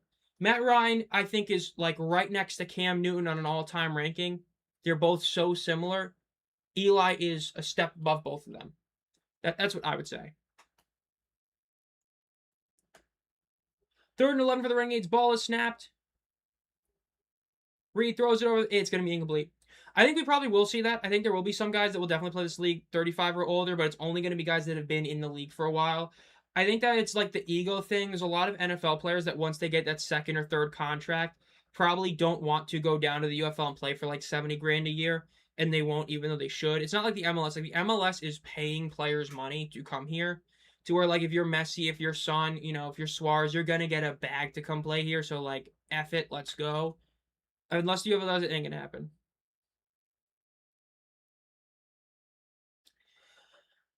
Yeah, I mean, look, I view the Hall of Fame should be stricter than like it is. And let me put it this way. I know Adam isn't going to agree with this. I don't think Eli should be in the Hall of Fame. But if you think Matt Ryan should be in the Hall of Fame, damn well Eli deserves it. Eli is a hell of a lot better all-time than Matt Ryan. And there are people who actually say Matt Ryan's a borderline Hall of Famer. No, he's not. Eli's a borderline Hall of Famer. Matt Ryan, hell no. Deep throw, it is a bit high, incomplete. 3-0! 3-0! No way, yay! Oh, yes, sir. That's what matters. That's the game that really matters. Oh, he scored again. Eric Robinson scored again. Dude, Eric Robinson did like nothing the entire postseason. He's got like 3 or 4 goals this series.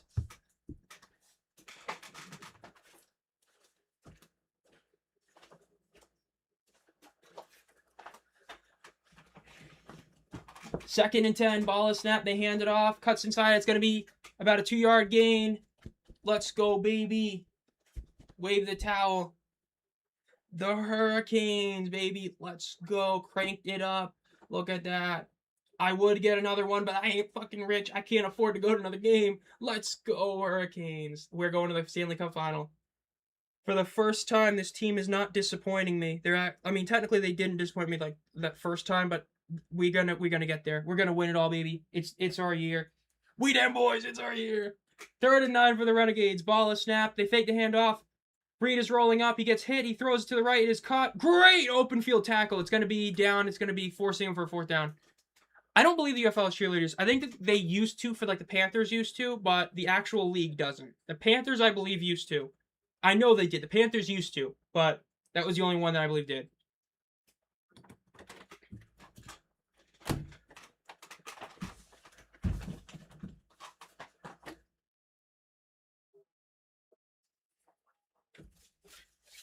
To answer your question, oh no! I forgot the green screen! Well, you can tell because it's green. This is the Whalers jersey. And then we got the other jersey. So yes. And then I technically have 3 shirts. I have the season opener shirt from about like 4 years ago. And I have like 2 other ones, I think. I know I have at least 2. I might have 3. I have the most merch for a single team, the Hurricanes, by far. Panthers are second because I have a Zomb Phox shirt and I have 2 Cam jerseys. And I have a couple of shirts. Like I have the Sam Darnold shirt, if you know what I'm talking about. There was this really funny shirt where he had like a terrible logo. I have that shirt. Okay, camera, we're having a laugh. I'm not gonna wait for it to. I'm just gonna do that. Easiest way to fix camera focus is deactivate and reactivate the camera, which is so easy to do in OBS. Yes, we love the Whalers jersey. I need to get another one at some point. I need to also hook up my other fan. I might have to do this. This summer heat is starting to finally like come in, and it's really sucking.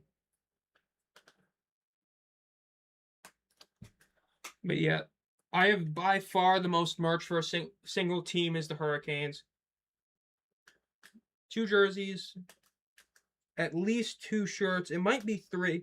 Hold up, Michigan Panthers might be more. Breland Speak shirt, schedule shirt, polo, 2 jerseys. That's 5. And I have a car sticker that I haven't put in my car yet, but I have it, and I have the plush. The Hurricanes, I have 2 jerseys, at least 2 shirts, the towel, and obviously a bunch of Carolina Hurricanes card. So the Panthers and Hurricanes are close. It depends exactly what you count as merch versus shirts and all that. It's those two are the ones I have the most stuff for. That would be cool. If they did like an all-star game, that would actually be really cool.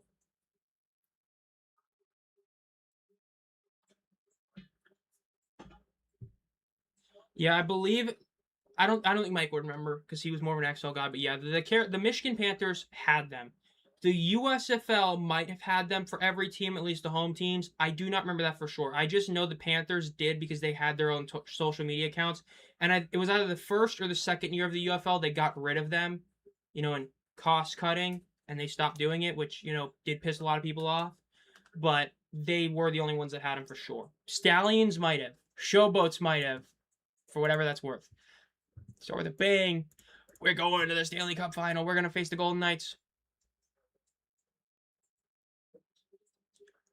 It's going to be great.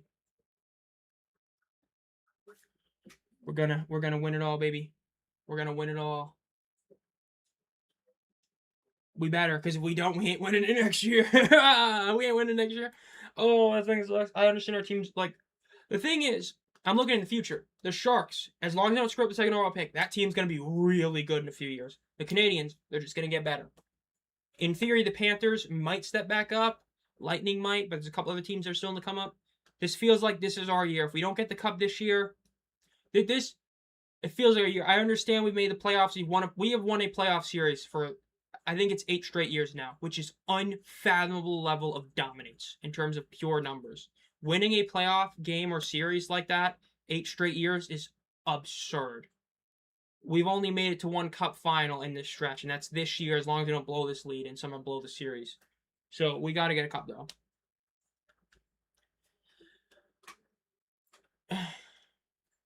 I actually have talked about people. I would have loved to see them wear the Whalers one time.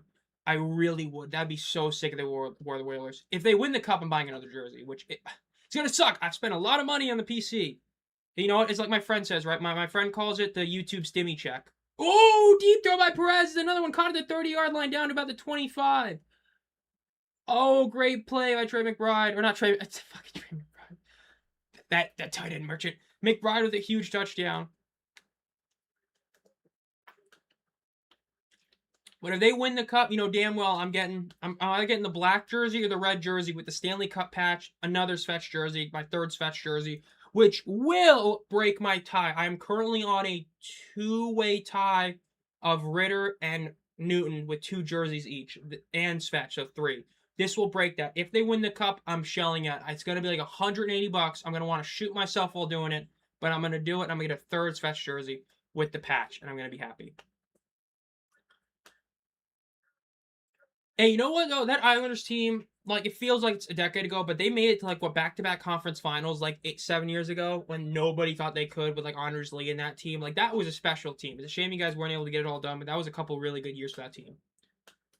And you got a 4-peat in your history. Not many teams can say they have a 4-peat in their history. Granted, a lot of years ago, Billy Smith, I'm forgetting his name, Clark Gillies in that team. Mike Bossy, who is forgetting. About a 2-yard gain, maybe call it 1. Gonna be about 3rd and 2. Yeah, NHL jerseys, man, they're a lot of money. But you know what? I will say this. If I remember correctly, NFL patch jerseys cost $300 in their shop, to get the actual patch ones. NHL jerseys normally come with the patch stuff, and they're $190. Yet they're long sleeves. It's not no-brainer. The NHL jerseys are so much better. Well, this is back when Adidas had them, so now Fanatics is a bit different. But you know what I'm saying. We'll see, though. Please, Hurricanes, win the cup, man. I need to see that. My teams have sucked for so long, aside from Madrid, and now they suck, so I need it. Pass thrown over the middle is going to be incomplete. Some great defense, a bit of a drop. I get it's 4th and 3. I'd kick it. I don't trust this Renegades offense. Kick another field goal. Kicking has been your biggest weakness the last 3 weeks is Ahmed's kicking. Get him really having a good game. That'll help you out a lot. I'm okay kicking it here. That gets you a 9-7 lead. I think it's the right call. But, yeah, so I hope the Hurricanes can get it done this year. I really do. I will say, I always said that if the Canes win a Stanley Cup, I'm going to try to get, at least the Young Guns card of every single player. I probably will just try to get, a card of every player, make, a binder or something for it. I only have a few players. Like, technically, I only have a few of the current players. Obviously, Fetch, I have, like, everything. Not everything, but I have a lot of cards to Fetch. I have, like, one good Aho card, and I have a couple others of them. But if we win it all, like, I'll get, like, Jordan Martinook has, like, one card. He has a Coyotes Future Watch card. That's, like, it. And I'll just do stuff like that, and have a good time. Sup, Pred?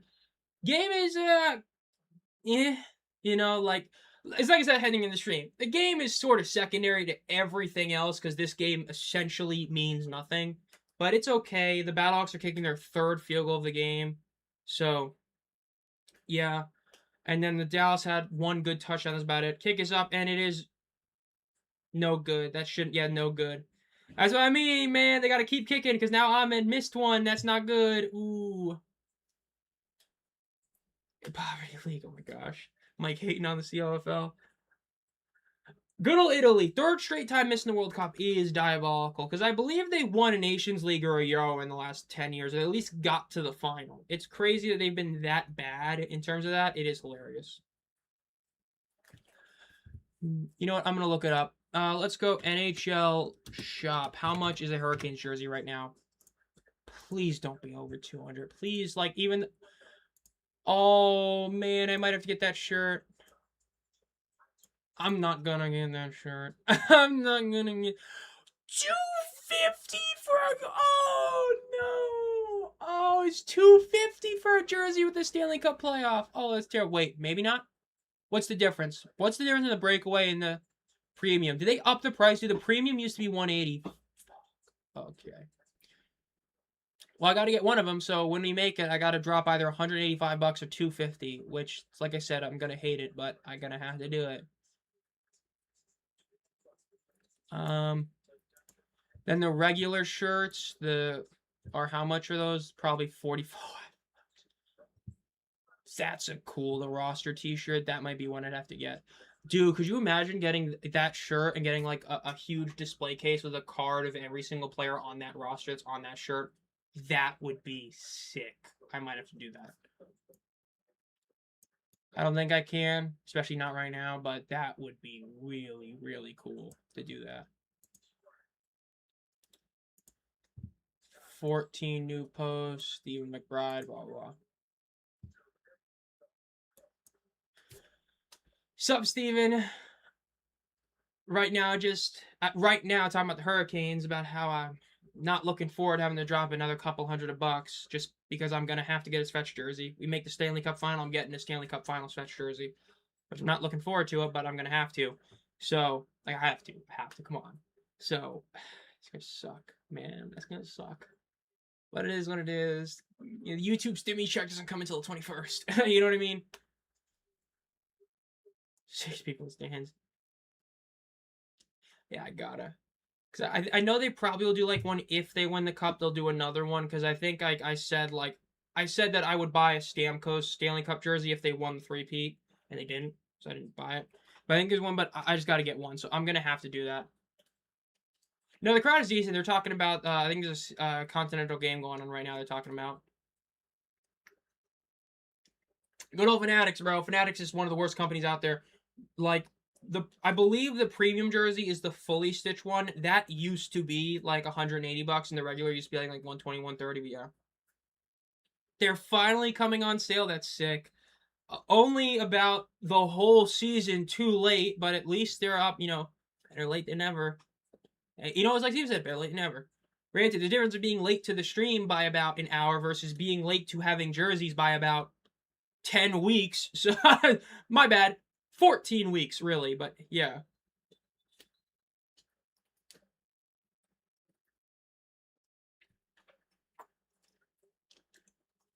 Now, I know you're talking about those guys, but I will say it's College Football League. It's something I said off the record to somebody else. I'm not going to say who. The only thing I can say... Oh, the game issue jerseys. I did see that. I'm very happy about it. I know what you're talking about now. Man, I just realized. So, because the Hurricanes make the Stanley Cup final, I can't. Because there's a cup... I have seen the list.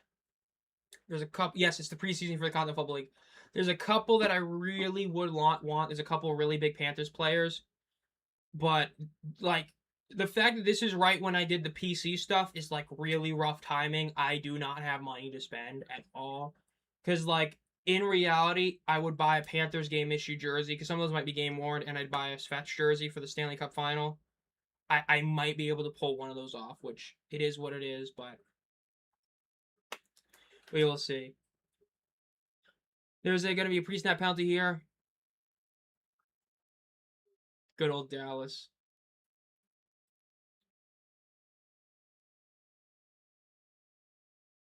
Yeah, recovered by St. Louis on the strip sack, so St. Louis gets a delay of game penalty right there. Good old Austin Reed, once again proving that he is not that guy.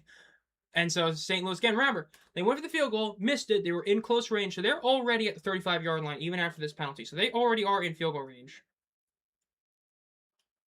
Ball is snapped.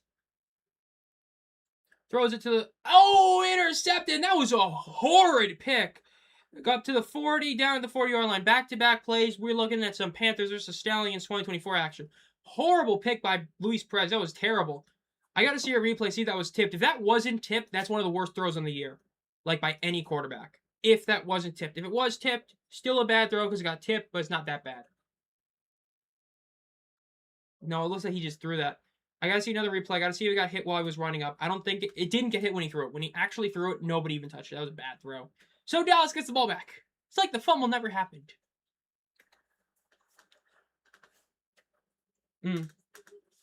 I can't believe we're up 3-0, man. We're up 3-0 at the first period. It's our year, baby. It's our year. Now Dallas has the ball after the back-to-back penalties.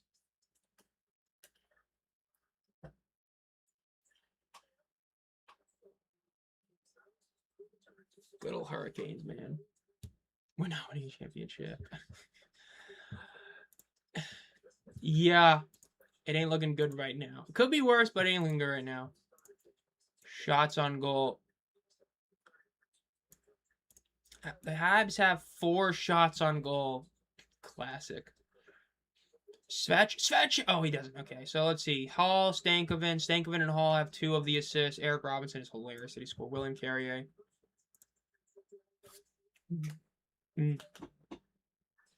What a year, man. Man, I hope the Hurricanes don't get blown out by the Golden Knights. That would suck. As I said, the Hurricanes, I think this is their only shot. I get it. The team is technically under contract. Like, this is unthinkable. The team, like, literally outside of Freddie, the entire team is under contract for next year. But with all these other teams that are going to be getting better, I don't think we really have a shot. Like, especially with how we are, like, yes, we are technically cruising through the East. There's been a few OT games. If we win this game, we only have 1 loss in the entire East, which is insane. That'd be a 12-1 record. It's just knowing that the Canadians are going to get so much better with age and having this experience next year. The Sabres are just going to get better. It's really scary. Even the Senators, especially the Flyers, really shouldn't have been that good this year. But yeah. And home game attendance. Dallas, man. Oh my God. I get it. They saved money, which I don't really... I don't believe that. Shakhtar, I believe it was cheap. But hey, if they save money, they save money. Because damn, they sure didn't get through. But Louisville did a good job, at least. At least got Louisville W.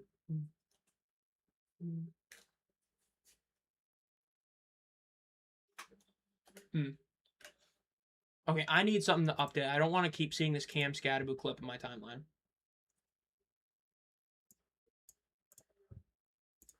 Deuce Vaughn is going to the Orlando Storm. Okay.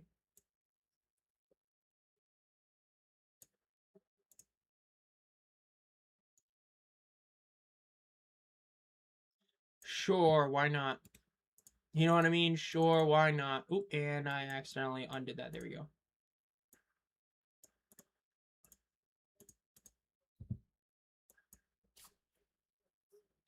Going to be about a 6-yard gain for the Renegades after that play, or about a 1-yard play. I mean, Louisville W, the King Boats, and they're finally going to do something.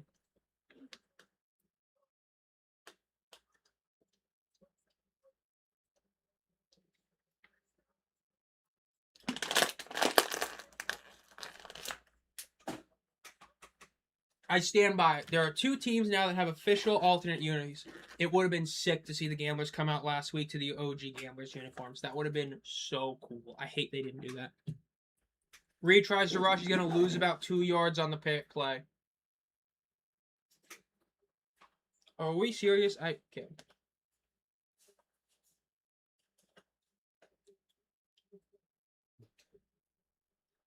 Can the Mega win the playoffs? That'd be... Surely, as I said, surely Beck.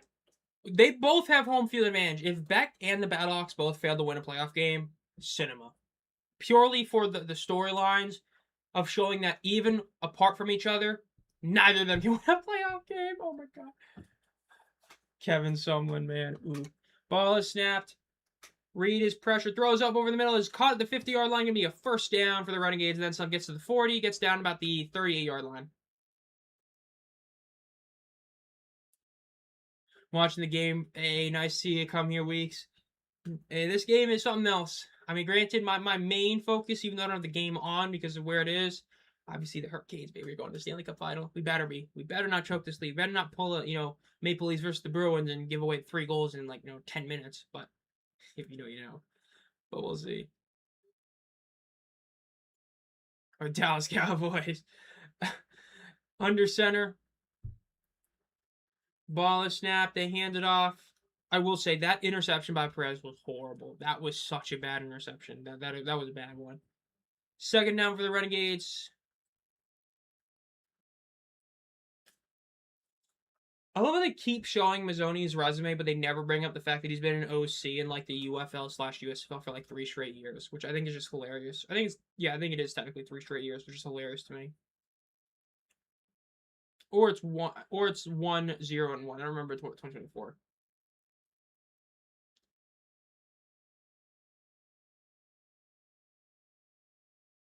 Ball is snapped. They fake the handoff. Reed is looking to throw to the left side. He does. It is incomplete. 3rd and 7 now for the Dallas Renegades.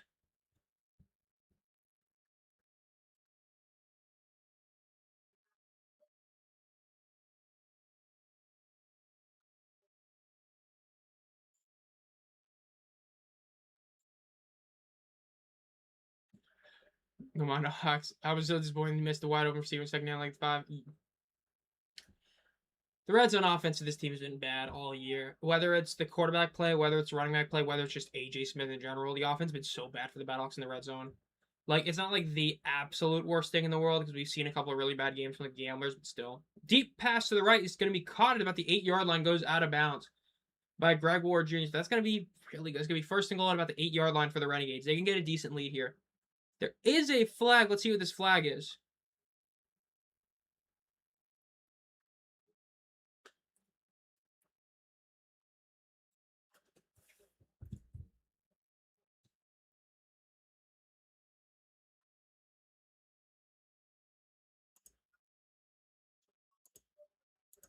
Nope, that's not what I wanted to do.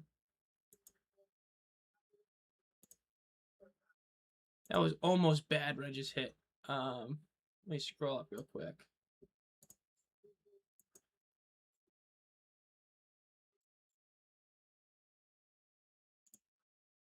Yeah, let's scroll back down there. Can't wait for the playoffs.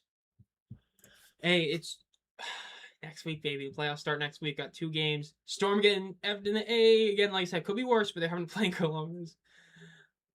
Who do you think may return start again? Return next year for the same team. That's a tough call. Chandler Rogers, I feel like would. If he doesn't get picked up by the NFL, I think he would and should come back. And then it's going to be roughing pass, so it's going to be a couple yards. I think he could. Reed probably will, though he sure as hell shouldn't. Morton probably, I don't think he only played a game or 2. I don't think he's going to get a real NFL shot because of a game or 2. But he probably will come back next year. Jason Bean, I guess, maybe. I doubt it, maybe. DTR is a probably. I don't know for sure, but there's a good chance he could. It also depends on the coaching changes. Coaching changes could change it up. John Reese Plumlee, in theory, should because that was, supposedly Kevin Sumlin's guy. So that's what I'd say. I said it a couple times, but I will say this.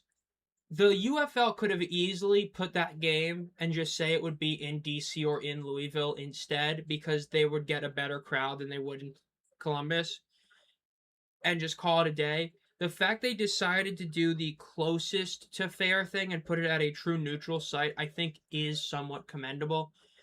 It's like instead of getting completely screwed, they got kind of screwed. So, it could have been much worse. That's the only silver lining I'd say with that. I think it's probably the guys.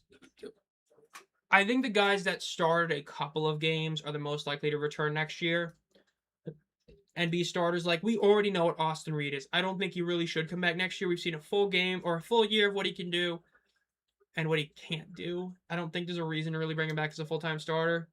There are certain guys that feel like UFL lifers. I don't think he's one of them. I don't think he's somebody like even a Jalen McClendon or, dare I say, Brandon Silvers, but we will see.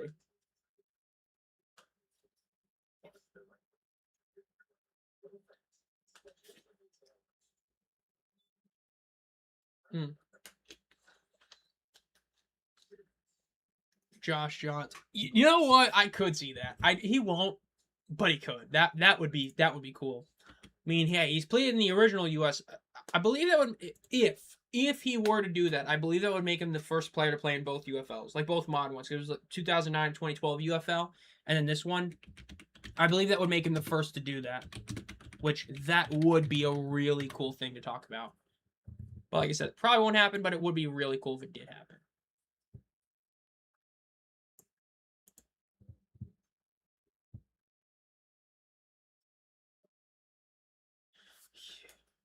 Holding Hawks back at this point, but I don't see it. Yeah, I mean, it's true. Like, ooh, pass thrown, caught, touchdown, Tyler Vaughn's in the end zone. It's going to be 13-6 for the Renegades.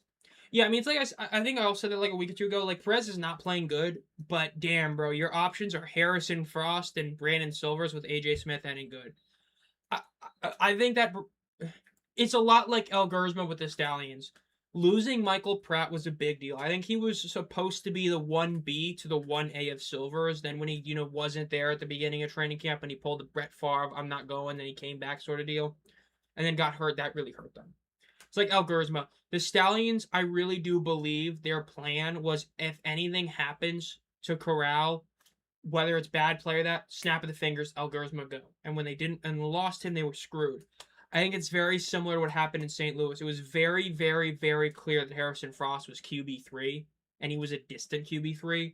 It just so happened to be that when Pratt came on, it didn't work out pretty well, and they got kind of screwed over. Yeah, in the playoffs. Oh my god, true. Hey, it's like I said in the game picks. A lot of people say the Battlehawks going to win this game. I said there is no team like the Renegades when they have absolutely nothing to play for. The Wildcats. I forgot about that one too. Yeah, he's done a lot of stuff. It'd be cool. There is a flag right here. Kingswell. The Stallions need not this game. Every other game has to go their way. Someone correct me if I'm wrong. I believe they need a Dallas loss. Yes, they need a Dallas loss, right? No, it's a Dallas win. No, DC. They need to win. They need Louisville to lose, and they need DC to have some sort of scenario. I don't remember which one. They need one of them to happen. They literally need 3 of 3 games to go their way. I don't see that happening. I just don't. Number 1, I don't see Louisville losing this week. Number 2, if they need DC to win, I don't see that happening. But either way, I don't know if that matters. And then them against the Gamblers. The Stallions, the one team they really didn't want to play this week was the Gamblers. Because the Kevin Sumlin Gamblers, Kevin Sumlin, are 2-1 all time against Birmingham. The Gamblers as a team, while being called the Gamblers, so not the 2 Roughnecks years, are 3-2 against Birmingham all time. They're the only team that legitimately has Birmingham's number all time. That's scary. So,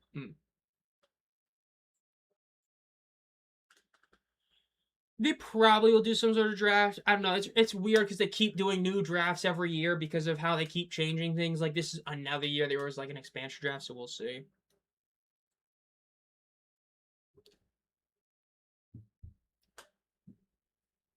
I spelled the name right. Josh Johnson, and I don't remember for sure. So it is going to be 13-6 as Colton Thieker, as the Renegades have done all year, missed a kick. All year, baby. Nothing like the Renegades when they have to kick a field goal or an extra point. You know damn well it's a coin flip whether or not it's going in. And yes, I know they lost 10 yards because of the penalty, blah, blah, blah. Still. They need DC to win. Oh, that's how they get in. Oh, yeah, that happened. I know all guys, alt football panel called it. That ain't happening. That ain't, DC winning? Oh, no. Which, hey, you know what it is, what it is. Because in that scenario, that put DC at the 4 seed, which would put them against the Orlando Storm based on what's going on here. Which, if they were to get swept, honestly, that's probably, if you're DC, you probably would want that. If you get beat by Orlando twice in a row, the odds you get beat 3 times in a row, just based on how football is, are so small. That's probably what you want. Deep down, if you're a DC fan, you probably hope that you lose this week and you play Orlando again, because because odds are you're going to win that game. But we'll see.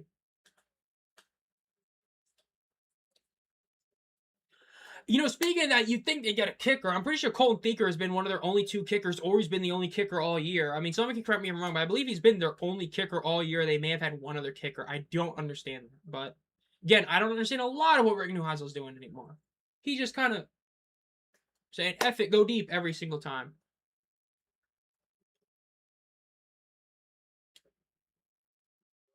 It's going to be Michigan. As long as the stadium's done, it's going to be Michigan, and they're going to come back.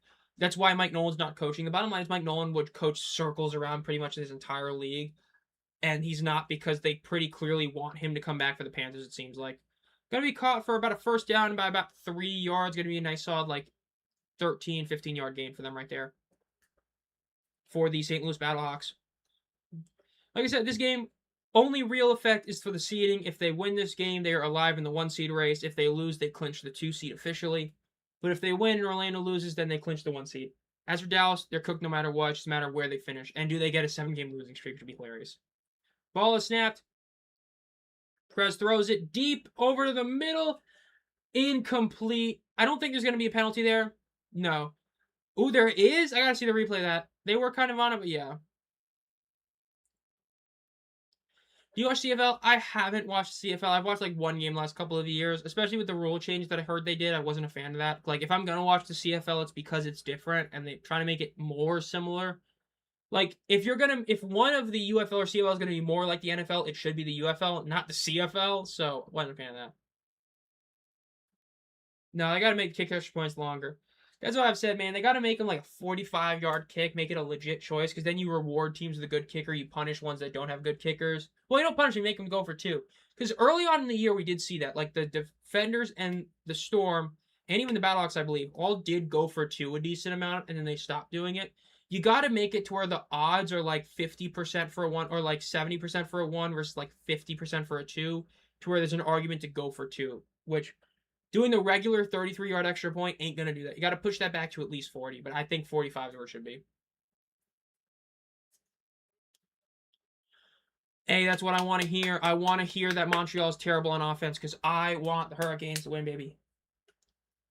I did enjoy watching the CFL from time to time. It's just that I don't like when they're doing these changes to make it more like the NFL. I think having the goalpost in the end zone was cool and things like that.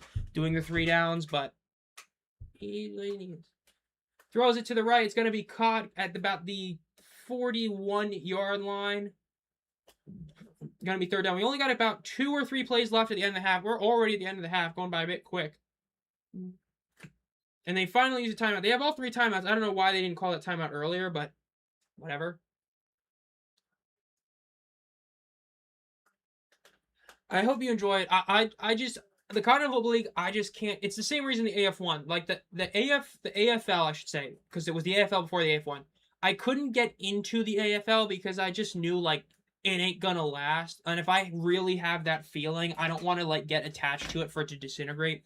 The AFL, after I did that first video on it, and even when I did it, I'm they're cooked. 16 teams ain't gonna work, and it disintegrated. In the Continental Football League, everything I hear about it, it's like a team collapsing like that. So I hope it ends up being a good league for those that watch it. I need to see it actually survive. It's one of those where I can't say I think it's going to be there the whole year. This feels like another AFL situation where it's going to be a disaster of a first season. Now, again, the AFL was able to live by becoming the AF1 after that first season. So it very well could still work. I just don't think that this specific season is going to be a great year.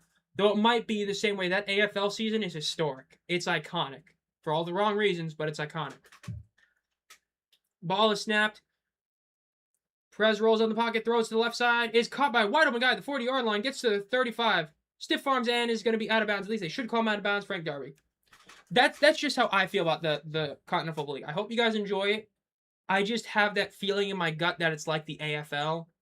And it could very well last. It could do an AFL where it's a complete disaster and then it just sort of rises from the ashes of the disaster to become the AF1. We will see. And now I got to see who scored this goal for the Hurricanes, make it 4-0. Blake Jackson. Love to see it. Pass is thrown to the right side. It is going to be intercepted in the end zone. He's going to try to return this to the 10, the 15, down at about the 20-yard line. Yes, it is too. I have heard about both those. I heard one of them vaguely, and then I heard the second one fold, and I'm like, dude, ain't no way. The league hasn't even started. But yeah, I heard about that. Logo for the UFL. Even though it's memeable, the Sword with Wings is a decent logo. The Renegades is okay.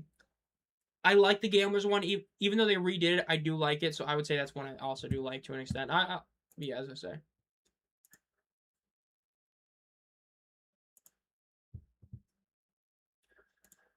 (4-0). Look at that.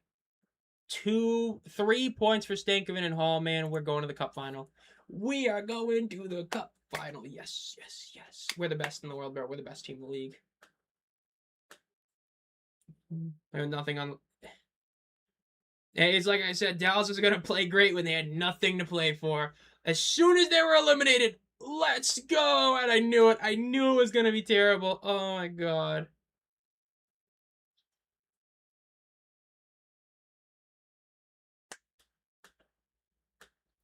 BM averaging more DC. Gotta love the week one. Or not week one, but their first home game. And then it's halftime. 13-6. Dallas over the Battlehawks. Perez got 2 interceptions now.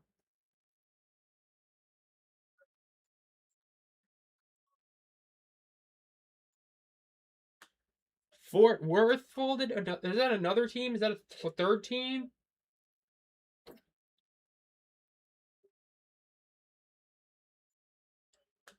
Oh, God. Not Harrison Frost. Oh, that's like a dagger to my ear. That Harrison Frost. Oh, no.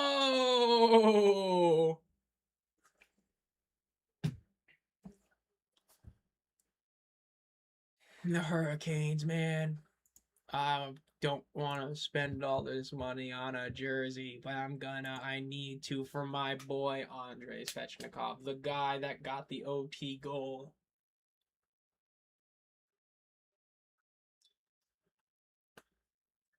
And you know, Rookie, you talked about that, like, literally, for those of you that don't know, because I know that some of these streams have been getting higher from reviewers, it was literally about, like, 7 weeks ago, Rookie, or 8 weeks ago, Rookie told me about the Continental Football League. I basically not heard about it, and I'm like, I don't know, it sounds a bit sketchy. Since then, 2 teams have folded. So, hey, Rookie, you called that from day one. You literally called that from day one. And since you said that in this stream about 8 weeks ago, 2 teams folded. Again, I hope the league is good. Like I said, I think it's going to be like the AFL. For better or for worse. It's going to be like the 2020, what was it, 4 AFL? It's going to be like that. For better or for worse. It's going to be like that year. Well, I mean, we're probably going to get your classic, roughly like 100 players, get tryouts, practice squad contracts, and all that. Like, tryouts, probably about 100. Actual contracts, probably like 60 to 75 is my guess. Day 1 roster guys, I'm going to probably guess 2. If I were to guess right now, I think that from this class, 2 guys make it. There's probably going to be 1 kicker, whether it's Brown or McCrane, and 1 non-kicker. That's my guess. 3 teams. Oh, I keep forgetting that. That's crazy.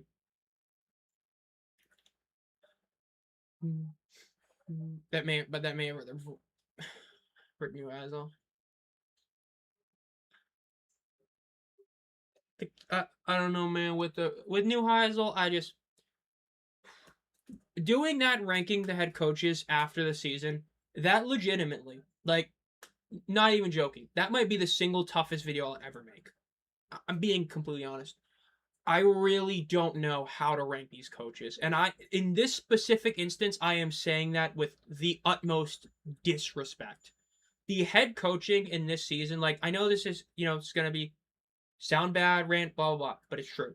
The 2023 XFL was always the king of having bad coaches because they hired 4 coaches that had no business being head coaches. One of them succeeded, Anthony Beck. And even in his succession, he still failed because he missed the playoffs. We have thoroughly outdid the XFL for ineptitude in head coaching. Rick Neuheisel has been arguably the worst coach in the league. Kevin Sumlin, Ted Ginn, AJ McCarron. The only guy that really has not gotten like any huge flames are Becht, which again, we'll see what happens in the playoffs, and Chris Redman. Everyone else has done something from really bad to like questionable. Like Shannon Harris is mainly just because of quarterback injury and questionable with Sanders, but really he's probably third right now. The bottom 5, man. Between Ricky, Kevin, AJ, Ted, and Rick. Wow. Yikes. They've been bad, man. Oh my god. Because in terms of pure number of coaching errors, Ricky is probably the worst. In terms of coaching on the field, Kevin is probably the worst. Personnel decision in terms of starting and managing players, Rick is probably the worst. AJ is like a combination of all of those being bad, and Ted Ginn. That's all that needs to be said. Yikes. So we'll see.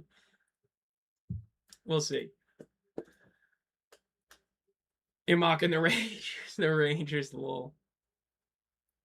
It just does not look good at all. Hey, like I said, the AFL was special. I regret not covering it more and watching it more because of how much a disaster it was.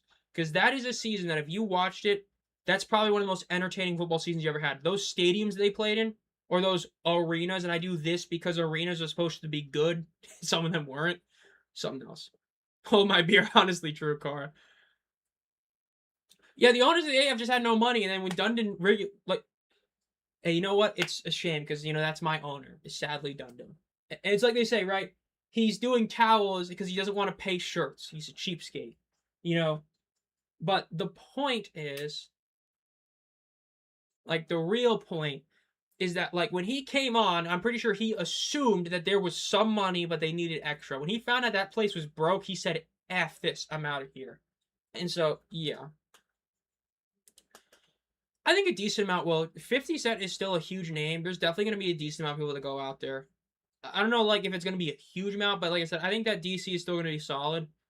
I hope it is. Granted, I believe it's like the same weekend. Somebody correct me if I'm wrong. Is it the same weekend as the UFC White House card? Because I know that spectators can't go to the card, but they can go to like the pre-stuff, which I believe the fight is on the 14th. So some of those stuff are on like 13th to 12th. So that might be an issue, which I hope it's not, but we'll see. But as a coach, he's been not good as a coach. Iron Man. Yeah, CFL is definitely all good. Let's see. Audi Field.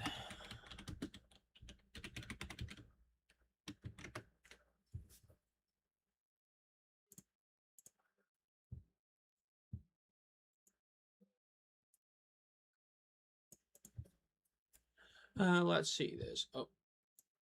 Oh no. Oh no. Oh no! There's a lot of money we're bargaining. Oh no. Is this literally the same place I went to? I think it is. Okay, good.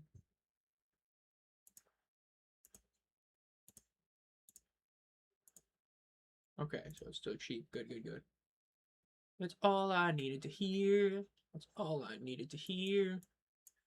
Dude, parking near Audi Field is like so expensive. That's crazy. Okay, we're back. Would expand. Correct. CFL is decades old. Yeah, I mean, I know I know that at least the Grey Cup is like 100 years old, but I think the league is still super old. I thought the game would get suspended. I mean, he got the 1 game suspension, and that was it. Hope you had some good Panda Express. I remember hearing about that. That was something I heard about. I did not end up watching it, but I did hear about that. I thought it was a cool thing they did. I mean, hey, we were speaking about the Hurricanes, Hartford Whalers. Hartford Whalers used to play them all as well, which was cool.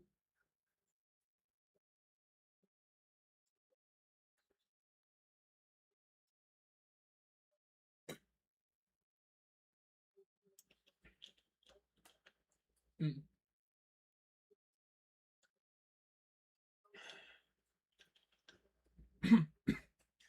The UFL 4th and goal.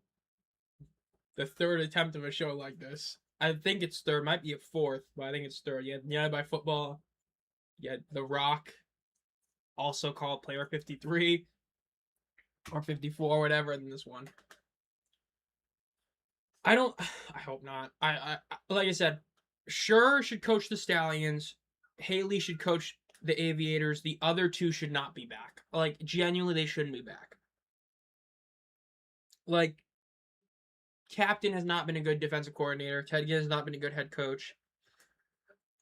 AJ and Siski is one of the most diabolical duos to watch ever. Like, it is diabolical watching them call that offense every week.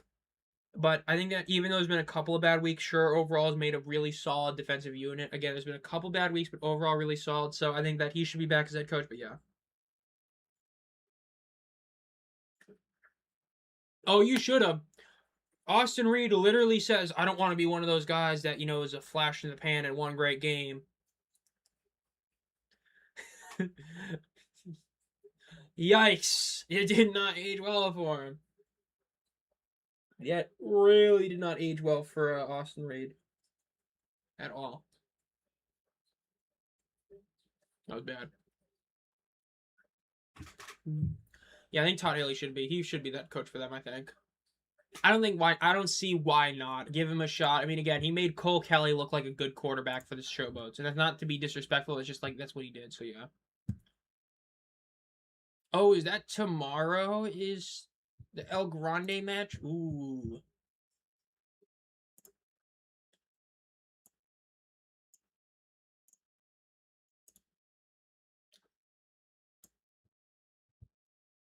For a second, I saw a Hurricanes tweet and I was like, no way they just scored again. Then I realized it was just like an older tweet from like 10 minutes ago. And I'm like, oh, dang.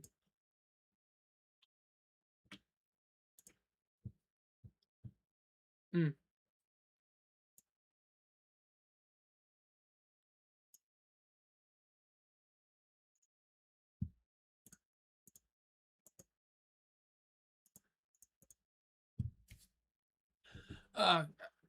That won't be here for Sunday for the regular season finale. Mortal Kombat 2. Hope you have a good time there. Hope you're able to come here for the last two playoff games since I won't be streaming the championship. Hey, Josh with a $5 donation. Thank you so much, Josh. I still can't believe this is like the fourth to last stream of the season. I really can't. We've got one on Sunday. I got two left. It really is a shame that we're at the end, but hey, thank you for the donation. Make sure you like his thing. Like I said, I guess I get it. I can hit the heart, and that's, I guess, my like. I really don't get why I can't like the thing normally. And my heart doesn't even count for the like. It's so stupid by YouTube. I know Mike was talking about it earlier in chat. Apparently, they were always going to go with Reed, so Perez's agent tried to pull some strings to force him to get traded, which I think makes Rick look even worse as the head coach for that. At least that's what I would say.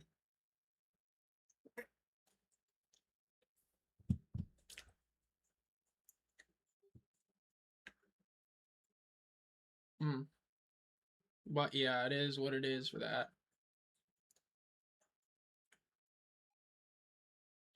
Ted Ginn as a coach. Hey, love to hear that, Josh. This season, man, like, I will, especially with the playoffs, I think we'll be able to actually hit 1,500 subscribers, which will be crazy that we're actually going to hit that number. But I believe that with the playoffs, because I know last year's playoffs, like I know the championship game did really good because the championship game, but I believe even the playoffs did pretty good, and we're only like 5 subs away from that. Crazy to think about how much channel's grown this year. Like, it's another one of those years that like 2024 was a huge growth year. That's probably still the most overall, but this was one that was a big deal.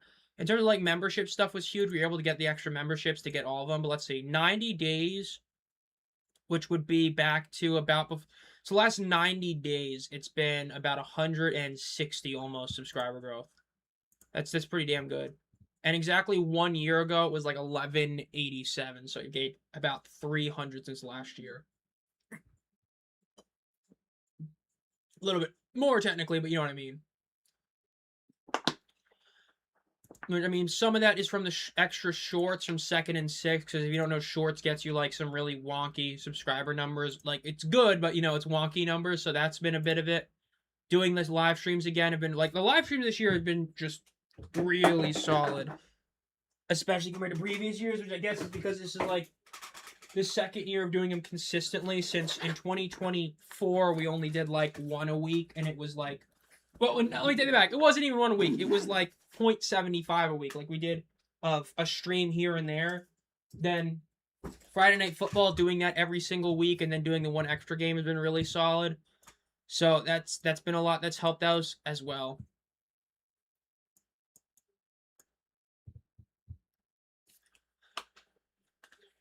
Should be a King's Times. It would be cool. I would say cover what you watch, because doing the 2nd and 6th show, like, we do talk about random stuff. Like, it's easiest to cover the ones you watch because you know them the most. That's probably the easiest one to do, is the ones that you watch, I would say. Yeah, Todd Haley. Hey, I don't know if that's the best way to put it. He looks like a Ryan. He looks like a Rob Ryan. If you know Rob Ryan, he looks just like him now. It's crazy. I could see. Let me see. I will say also, I don't know what happened. I don't know if it was from an update or something, but like, let me not do anything for a second.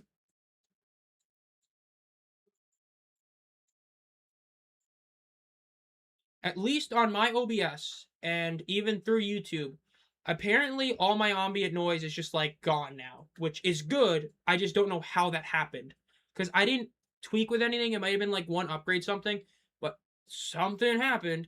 Is that it just worked, and now like my fan noise, because I have more fans going on now than I did like 5 weeks ago, but 5 weeks ago my fan audio was caught on here. So I don't know what the change was that worked. I don't know if going to advanced audio settings did it, but I'll take it. It makes the sound quality better for you guys, but I'll take it. It worked. I don't know why it worked. I don't know what worked, but it works. So we'll take it. And this was before putting the new PC in, by the way, because this was like 2 weeks ago. And that was before I had the new PC. So we'll take that. Was playing and putting Reed, but didn't even give him a chance to start. Yeah, like Reed, like I said, even Lennon, like, why is Lennon still not played as like a legit player? I really don't get it. It's crazy, but whatever.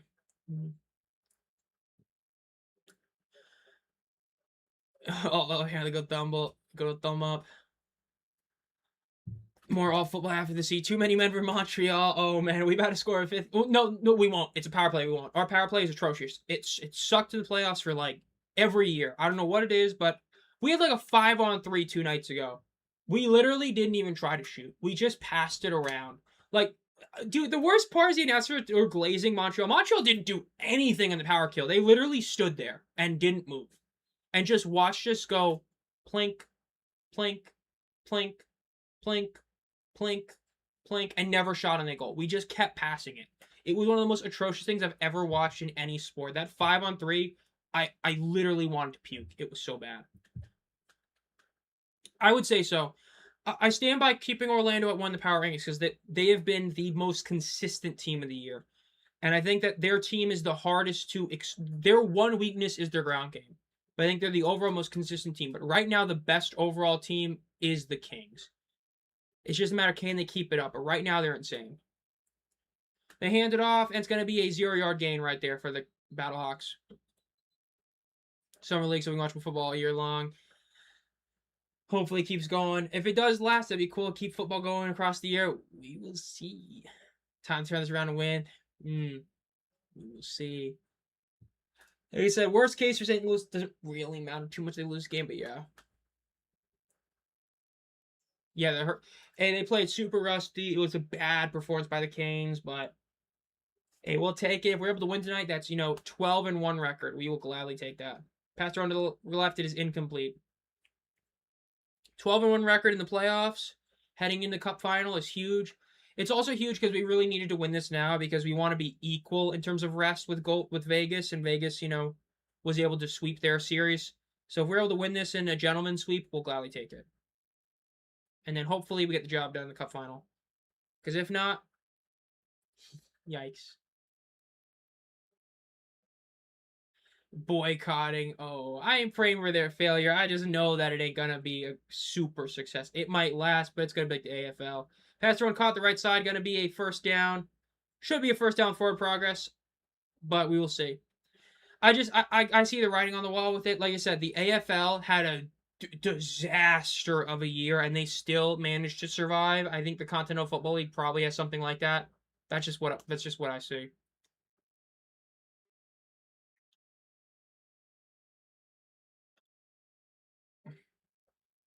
And NFLG, like I don't really think so with the NFL. I think the NFL, the way they do things, I just don't see that happening. But who scored the goal over the Hurricanes? Gostis Bears scored again. What? What? I need the emoji. Where is the ghost emoji? The ghost emoji. Now I need the bear emoji. And I'll post it. And that's the post. It's a ghost and a bear. If you know, you know. I will say, you might not know him, but I'm definitely not the biggest Continental Football League hater. I'm not going to name who it is, but I know there's somebody in this chat that's even more of a pessimist about the Continental Football League. I'm not going to say who it is, but there is somebody that is in this chat or was in this chat that I know from what they have told me that they have no faith this league is going to even get past week 3. Yeah, goes Bear getting a second goal of this series. BTA, Hurricanes, let's go. Let's go. Canada not a good at hockey. Hey, you know what? We got the gold medal, baby. We got the gold medal. That's all that matters. We got the gold medal. We are now going to, once this is official, we will be Stanley Cup champions, America, for the, like, what is that? The 33rd year in a row? Yikes. You know what happened when the Hurricanes last won the Stanley Cup? They beat a Canadian team to do it. In the Oilers. We're beating a Canadian team this year. 2 of them. Maybe. I mean, dude, Canada has let the states of Florida and the city of Las Vegas become more of hockey teams than their own teams. Bro, like hockey mecca used to be like Toronto and Montreal, and now it's Vegas and Florida. Oh no, it's terrible. That's terrible. Oh, you gotta love hockey. You gotta love Canada, bro. Canada, bro. Not as good at hockey as us. It's crazy, bro. They get all these good players and they don't even want to play in Canada because they don't get paid enough and they suck. And then it's like, and you know what? The Hurricanes have more finals appearances in the last 20 years than the Maple Leafs do in the last, like, 30. Ooh. Ooh. More than the Flames do. Ooh. More than the Jets. Ooh. I keep going, man. The only Canadian team that has actually had any success in the last 20 years is literally Montreal and Edmonton. If I remember correctly, Toronto has done nothing. Winnipeg has done nothing. Ottawa went to it once with Daniel Alfredson. They got their ass kicked, but they got there once. But Montreal has technically gotten there, I guess technically once, but they've had a couple of good years. Edmonton's the only one. Edmonton has been there 3 times. I believe 2006. So yeah, they've been there 3 times in the last 20 years. It might be 21 years, but they've been there 3 times. They lost all 3 of them, but they got there 3 times. So yeah. Yeah, to us, hockey is like 4th on our list. To them, it's like number 1, and we're still better than them. I get that, it's a lot of Canadian players on these teams, but, the American team beat the Canada team, so hey. Reed rolls out to his left. He's going to throw deep to the left side. It is going to be incomplete through a 2 out of bounds. Bro, hockey's the best sport on the planet. The best sport to watch. You heard it. Best sport to watch. You know what? The NHL has been around for longer than any other league except well, technically the NHL might not have, but, the NHL essentially has been around longer than any league but the MLB. I mean, the Stanley Cup's been around since like 05. I believe it's like that. No, Montreal Canadiens are like 120 years old at this point now. Crazy. Ball is snapped. They fake the handoff. Reed throws to the right. It's going to be caught, and it's going to go out of bounds. Okay, I gotta look this up because I don't believe this.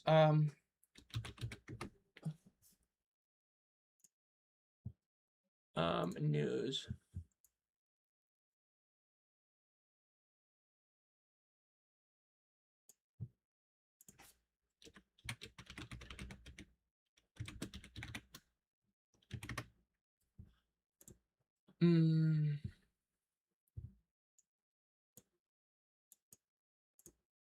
Ball snap, they run. It's gonna be about a 3-yard gain.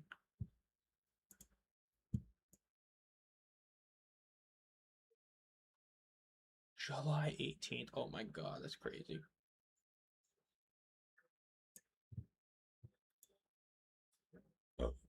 Excuse me?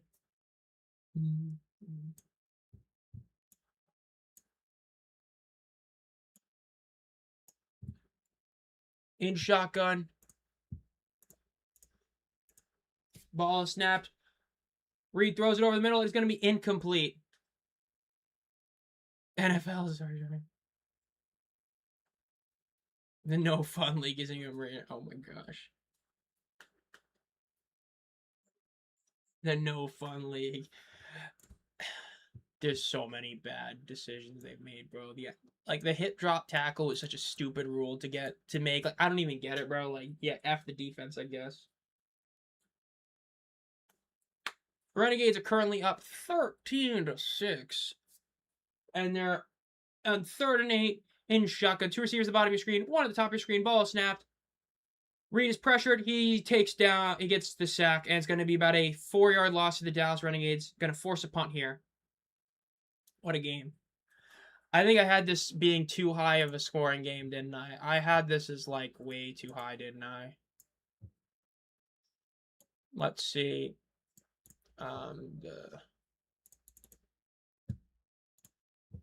Ooh, I had this 30-18. Yeah, dude, I don't even think we're gonna see a team score 25, let alone 30. Oh no. Thick dude, bro. No way.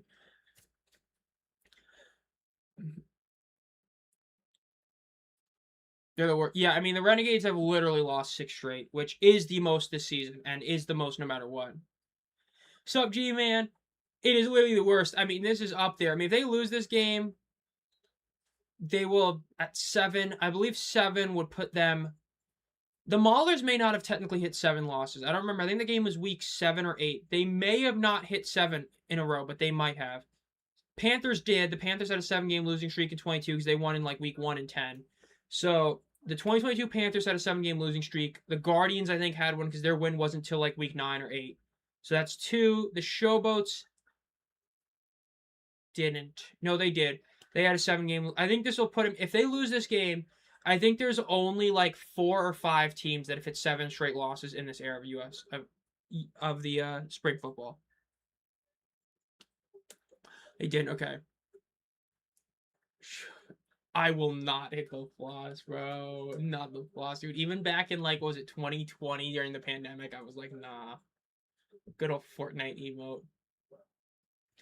But yeah, I think it is 5 teams that hit 7 straight losses in this era of spring football. Hey, you won in week 1 and week 10. I think that's the exact same Panthers. I believe the Panthers are the same way. Panthers, I think, won week 1 and week 10. It might have been week 2 in 2022. Because week 1, trying to remember. Generals played the Stallions. That's 2. Bandits, Maulers. Panthers, I believe, played the Gamblers. And lost. Maybe 1. They beat the Maulers twice. They may have hit 7. 7 points is a lot. It's only a touchdown and an extra point, which granted, extra point with Ramis Ahmed is not guaranteed this year, but still. The next season has been worse than. They both haven't been good. They really neither of them have been good, but Perez has been worse so far. I'd say that for sure. It's like the AFL. I didn't give the AFL a full chance till I see it. I gotta see it to believe it. Like, when you have multiple teams fold before the year even starts, like, that's really bad. Like, that's just really bad. I think what's going to happen is you're going to have 2 or 3, 4 teams, like 2 to 4 teams are going to legitimately last like the AF1 did. and they're going to be able to reform from the ashes, and then next year the league is going to be what the league is. But I think this year is going to be a lot like the AFL, where it's going to be just like something else. And then like after that, you're going to have the teams that last, and they're able to either create a new version of the league, keep the league going, something like that. And that's when it'll be like, okay, that's the real like this is not the Continental Football League. Next year is. This year is called the Continental Football League, but we don't know what it really is. You know what I mean? It's like the AFL. Like the AFL was its own 1 year thing, and then the AF1, okay, that's what it is. I think it's going to be similar to that. It's going to last, but not last in like the way they thought it was. Sort of like the AF1, AFL sort of thing. Things that are like exactly like that. Just not that big a disaster. The AFL was something else, man. The AFL was special. That was special. In a very, very, very mean way, it was special. If you're a Storm fan of Columbus, you're in luck. That's like maybe 2 people, which is crazy but so sad.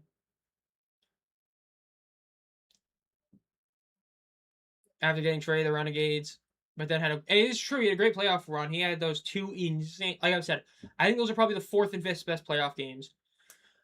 I would say Magoo, both of his were probably the 2 best ever. I think Teamu's championship was 3rd. I think in hindsight, even though I still think it was the best like pure quarterback game, when you add in what Magoo did on the ground, like those are the 3 best. And then Perez's are 4th and 5th. That's what I would say.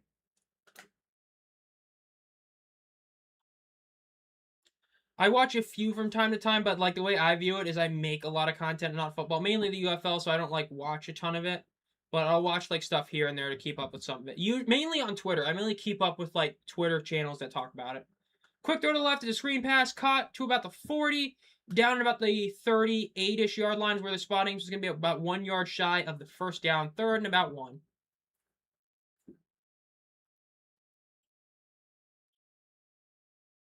Some of the broadcasts on PFN. Like I said, I think it's going to be like the AFL was, where it's going to, in a vacuum, be a disaster, but it's going to be a disaster that doesn't like pull a 2019 AF. It's going to still last, just not the same way. Like, I know there's people that say this league isn't even going to get past the first year, it's going to dissolve. I don't think that's going to happen. I think it's going to be the AFL, where it's going to have a really disastrous first year, but still live on. The rush is to the left for Keelan James. He is able to cut outside, get out of bounds at about the 22-yard line. First down, St. Louis. That's just how I feel it. Breakers play again starts. Gamblers against Panthers. Jones. It was okay. It was the Gamblers against Panthers. I thought it was. I didn't remember for sure.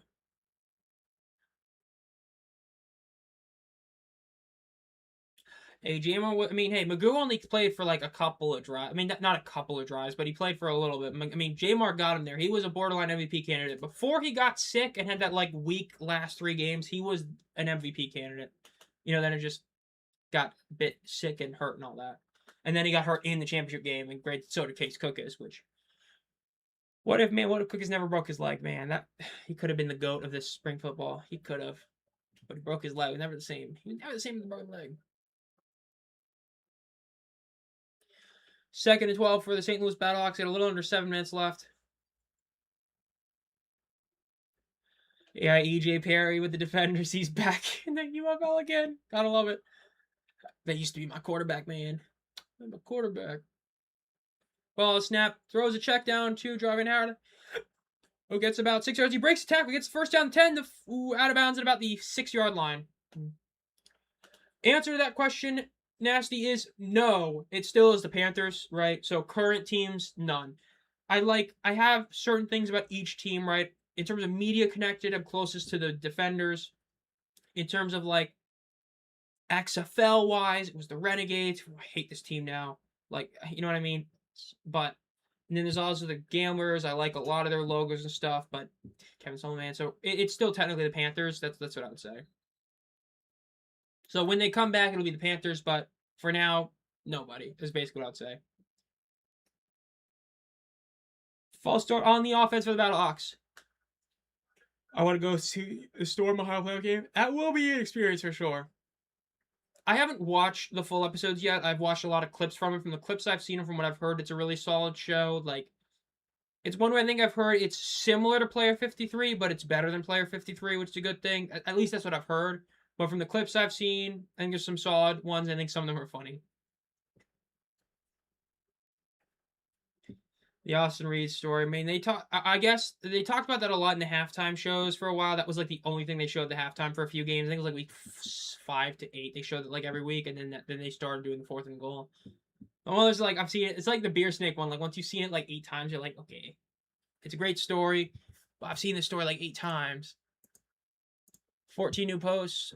So okay.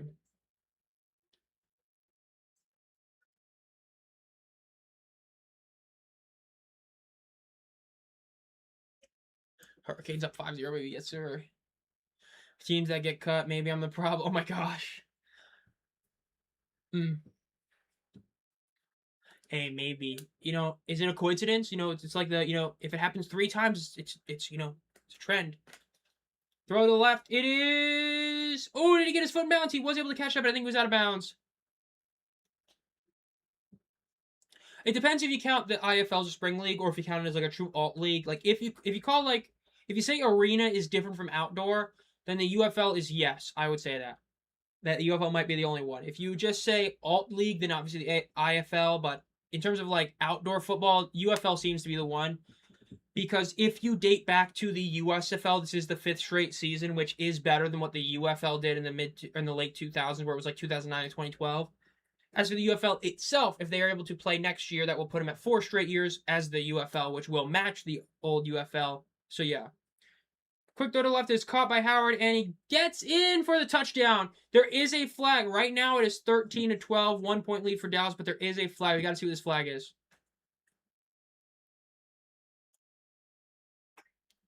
Getting confused, Major Panthers, Carolina Panthers. Don't forget the Florida Panthers. Oh no. Trevor's first thing you see in the show. Yeah, I think it's a bit weird they're doing like specific teams. Like I know they're supposed to do like the Aviators one, which would be hilarious, but we'll see. They're talking to Ricky, so you'd think this is on the defense. Yeah, it's gonna be on the defense. They're talking about whether they're gonna go for 1 or 2 here. Because you can take a penalty to make the 2-point try easier or even the 3-point try easier. So we'll see. I mean, they are currently to a point where if they kick the extra point, they will tie the game. But we'll see.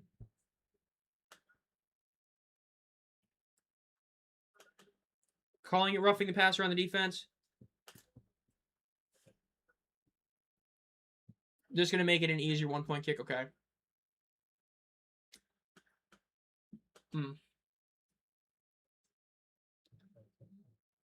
Okay, they're not even sure. I got to see the rough. I got to play. Is this roughing the passer? So can they show the actual replay? Again, they're not showing the replay again.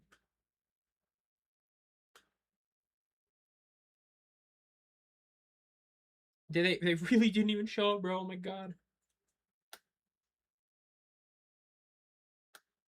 Extra point is good though.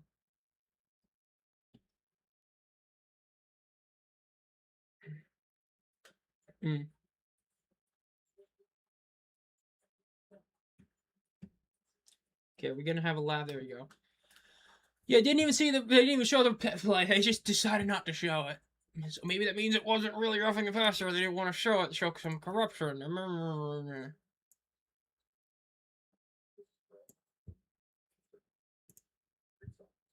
Hmm.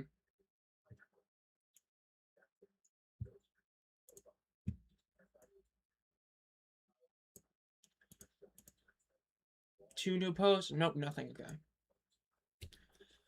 Yeah, we got one more. Well, we technically got a little more. We got about 20 minutes left. Well, one more period for the hockey game. Well, let's go Hurricanes. Come on. Let's make it 8-0. 3 more goals, baby. That's all I'm asking for. 3 more goals. Not hard. I need a Svetch hat trick in the third. That'd be huge, dude. Svetch hat trick. Got the empty netter yesterday. Make it 3 straight goals or 3 straight games of the goal. Make 2 of them unethical. I gotta see it. We'll see though. The World Cup, baby. Speaking of soccer, World Cup starts in like a couple weeks. The World Cup, baby. Gonna see Croatia hopefully make one more deep run, get a 3rd medal. But we'll see. Because we know damn well the U.S. ain't doing anything. The U.S. will be lucky to even win a single knockout game. And I mean lucky. They ain't gonna do it, but we'll see. It's hard with Morton because he only played one game and he's gonna play a second one because McLennan was not good this year. Like he was super mid. Like you've heard of Superman, get ready for super mid. That was McLennan this year.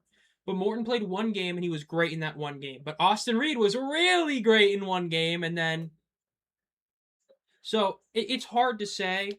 I think we need to see more of Morton. Like I said, that's the issue. I think he'll be back next year and we'll see what happens. But yeah.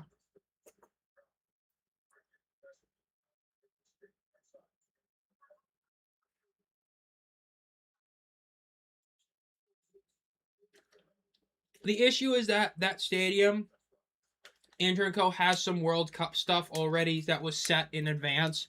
And even though it's like a 3-day break because of it, they're not able to play there because of the time in between when they would play versus when they need it for the World Cup stuff. So because of that, they're not able to host that game. And I think they tried to do some places in Orlando and they ultimately decided on Columbus because they could have made it even worse and made the game in Louisville or DC, which would have really screwed over the Storm, but they instead put it at like that one to just kind of put it in a random place. But yeah. That's at least what it seems like. It seems like to me in that regard.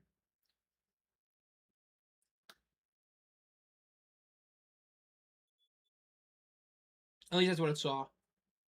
Because they could have definitely really screwed over Orlando, and that would have been bad. But they did. They put it in Columbus, so it's like not as good as it could have been. Like where it should have been. It should have been obviously at home. And I think it might have been like Camping World. They might not have just wanted to go back to Camping World because Camping World is like not good. Camping World is terrible, man. Camping World is a death trap. That was such a bad place. I can't believe the XFL went there. I can't believe they signed a 2-year lease for that place for Camping World Stadium. Oh my god, there's literally no shade there. I mean, how do you build a stadium in Florida and not have shade for it? That's crazy. Terrible. The shirtless section. Man, the Stallions did it, one time, and now they're all trying to copy the Stallions. Because Orlando's done it. I think Louisville's done it. It's crazy. They hand the ball off, breaks a tackle, but ends up falling down to about one knee, goes down.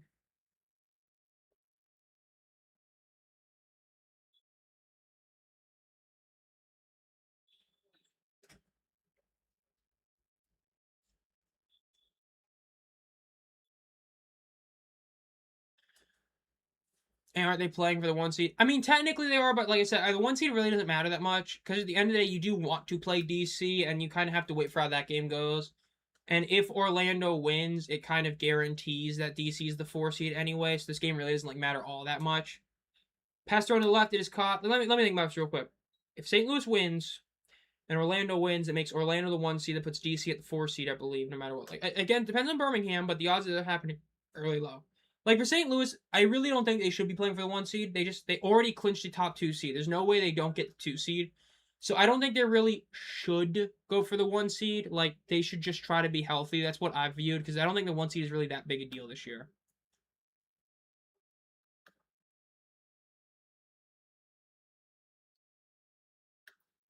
The Oklahoma State Cowboys fans took. Reed is rolling up in the pocket, gets the first down on the quarterback done. Let's see. Who do I want to win the title? I think I'd like to see the Kings do it. Like I said, I think the Kings have been a great story this year. Them doing that mid-season overhaul and having it actually work, I think it's a really good story. I think Chandler Rogers has been a real leader of that team. Seeing James Robinson come back, if you were like me and you watched him back when he was a UDFA and the Jaguars was a special time. So I think that would be a really cool story to see them win it all. If I had to pick one, it'd be that one.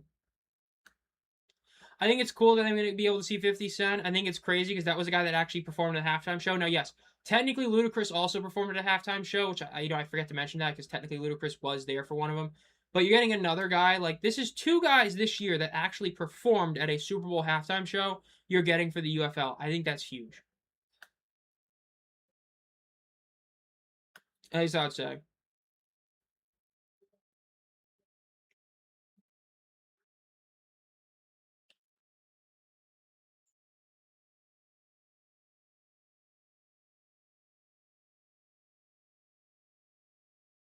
Let's see.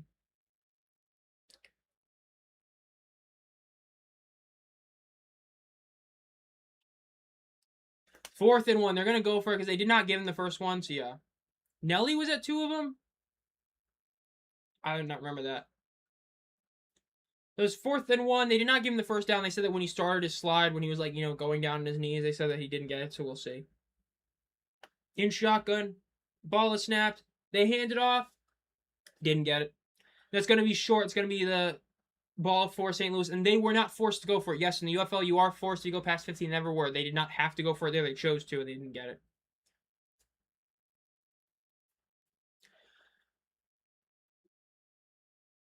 I want to see Louisville at St. Louis versus St. Louis in the United Bowl this year. That would be a big matchup. That would be a pretty big deal. 17 minutes left. We got the lead. That's all that matters right now, sir.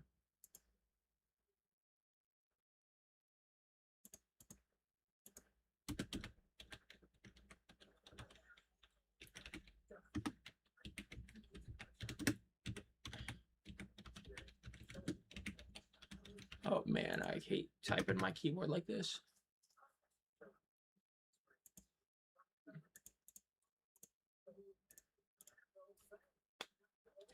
That's going to be good for the league. I think it will be definitely good for the league.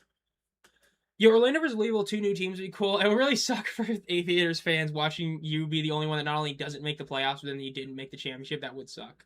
But, yeah, we'll see. We'll see about that. That would be something else. I think it's one of those where if there's a matchup, I don't think there's really, there's not even a bad one, because also DC versus St. Louis, that is the rivalry in the UFL, and you have that could be that. If it ends up being those 4 teams, there's not a single really bad matchup. I think Orlando, DC would be the worst, but then naturally, specific things have to happen for DC to get, the 3 seed and Orlando the 1 seed. That'd be the only one that I don't think people would really care about, would be Orlando, DC, because we saw them play twice at the very end. But the rest of them, I think, would be really good. Jack Plummer's your MVP. I've said it before. This is the most obvious an MVP race has been in this era of spring football by far, yet it's the worst MVP season. It's weird to say that, but it's true, right? When Kevontae Turpin won it, Chris Odom had a damn good case for it. Both those seasons were better than this. When Alex Magoo won it, that might have been as obvious. That was pretty obvious, but still, he had a great year. Martinez, there were a couple guys here and there. He was incredible. Jack Plummer has been just super consistent and solid. He's your MVP by far, but it is definitely the weakest one. It's not better than Martinez. It's not better than Perkins last year. It's not better than Magoo, not better than Turpin, but he's still a clear-cut MVP. I don't even think there's anyone close to him, really. Teamu was, but not.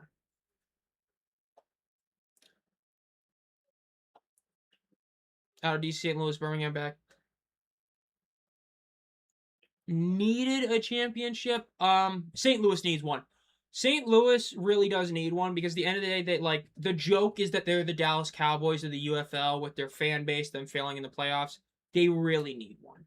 They need one to really, say we are that team. Because at some point, if you keep making the playoffs, but you can't even win a playoff game, there's a lot of question marks about, are you really that team? So they need it. They're number 1 for sure. Becht is number 2 because of all his, for the same reason. He'd be 2. Then I think that the rest are kind of tied. Birmingham doesn't really need it, but, they want it, but yeah. Frost should be MVP. Oof, Harrison Frost. Crazy thing, Ryan Koo wasn't even the worst kicker this year. There's another really bad one.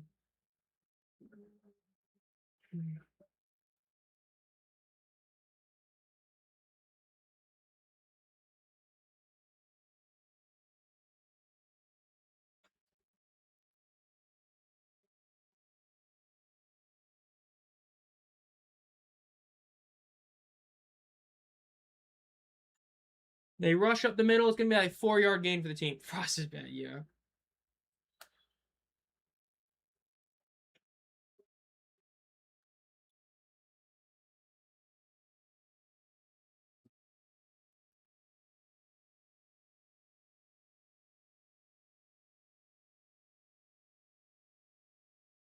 Golden Knights. I'm trying to message somebody real quick. Anthony Beck lead the Storm. That would be a great game. I would love to see the Storm versus Anthony Beck. That'd be hilarious. That would be hilarious for sure. Ball is snapped. They fake the handoff. And it's going to be a sack. It's going to be about a 4-yard loss for the St. Louis Battlehawks right there. And they are going to be forced to go for it or kick the field goal. Probably go for it with how Remy Sogman has been. Yes, you're tied, so like it could give you the lead with how he's been kicking. It's probably going to make it. We'll see. Oh man, T-Dog would be crazy if they won the championship for sure.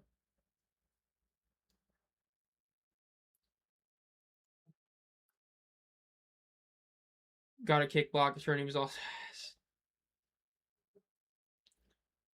Frost sucks eggs, bro. Does Harrison Frost eat corn the long way? Man, bros try to spread misinformation about Metallica. Rolls to his right. He's going to throw it. Incomplete pass. Oh, I didn't realize it took a second that, but yeah, they forced to go for it. They failed, so St. Louis is going to, give the ball back to Dallas right now. With the Jets views the start. I don't know for sure. I wouldn't be shocked if there's one tomorrow. I don't think there's one tonight, but it might be tomorrow.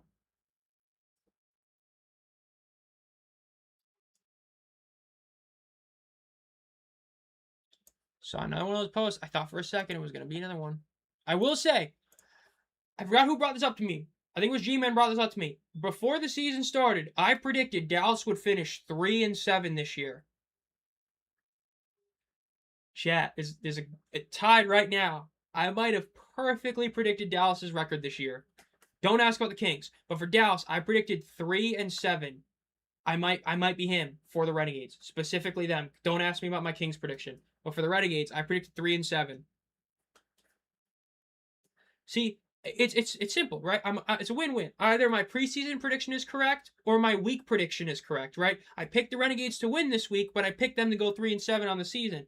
Now, granted, I didn't know that before that I did that pick, but either way, I win this week. It's just, one of them is good. We'll see. Anyways, the even deal. Yeah, I mean, let me actually try and pull that up while we're here. I can't see you for a second, but I'm gonna go. Predictions. Please. There we go. Okay. Oh, I forgot that YouTube watching a video and you. I'm clicking on this link. Quick warning: if any of you guys ever want to be like a YouTuber, just note, never try to watch videos in YouTube Studio when you're trying to look at stuff. You're gonna want to kill yourself. It is so aggravating. The videos just restart like that for no reason. All right, the Renegades 3-7. Chat. I had the Stallions at 5-5. I might get 2. I had the Stallions at 5-5. That's about it. I can get 2 of them right. I can get 2 teams right. DC ain't gonna happen. St. Louis ain't gonna happen. I can be 1 game off for St. Louis, but it ain't gonna happen. But I could get 2 teams perfect. I could get 2 teams perfect. That would be a W. I'm not going to click on the playoffs because I already know my playoff prediction is cooked because I think only like 1 team I had making the playoffs actually. No, 2. I think I had St. Louis and DC making it, but the other 2 I did not. I thought he was Manny Wilkins. Oh my god. Frost over Perez? No. That ain't going to happen. No, Steven, no. Was going to Spikey's out there, realized he was in a meaningless game. It's 56 right after. Yeah, I forgot. Aren't they like literally playing like JV teams, something like that? Not like, you know what I mean, but like JV pro teams, something like that. Tulio, no. What they got to do is hope that Michael Pratt mysteriously gets healthy. That's what they need. That's what they need. If that doesn't happen, they're cooked. But if he mysteriously gets healthy, then they got a shot.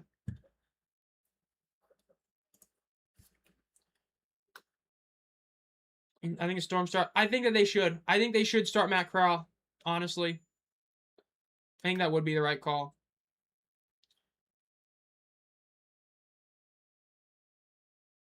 Man, he is the Celtic Shaq era. Oh my god, that's crazy, Weedy. That's a crazy pull.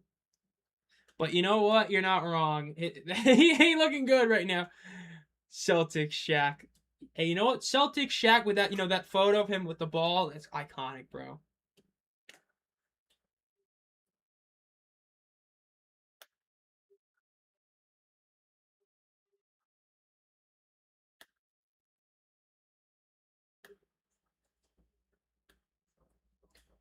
Let's see how much time is left in the game. 12 minutes. It is still...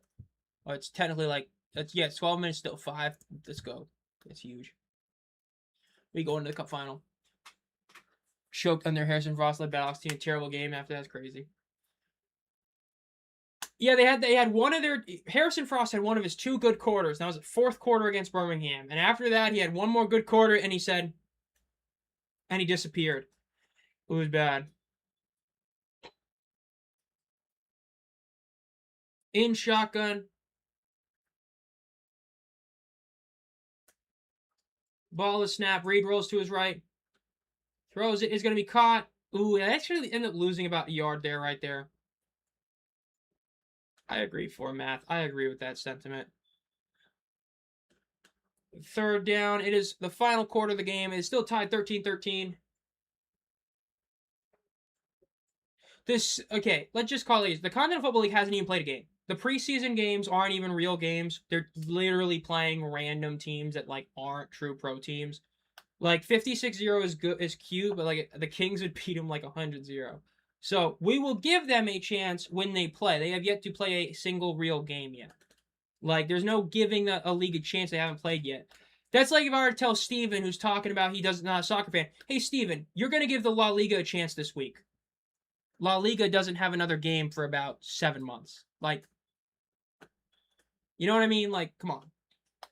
Like, that doesn't make any sense. Continental Football League doesn't have a game for, like, another, like, I think it's, granted, it's, like, 2 weeks, but still, for, like, 2 weeks, they don't have a game yet. So, like, how do we give a league a chance when they don't even have a game? And cheerleaders, like, if cheerleaders is what makes or breaks a football league, yikes.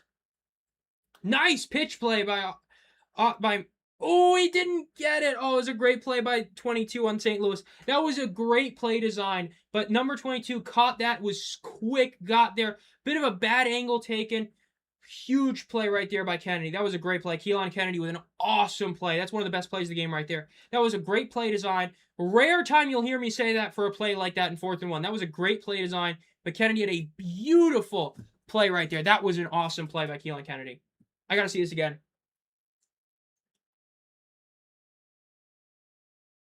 Oh my God, that's beautiful. That's a perfect play, but Kennedy just got there. That was a great play. That's what you call a great football play. It was one-on-one. Kennedy won his battle. That was a great play right there. That might be the best play of the league, right? Or not of the league, of the game right there. That was a beautiful play. Rare time where you're going to hear me say that any not run the ball down the middle was a good play. That was a good play call. Just they got it.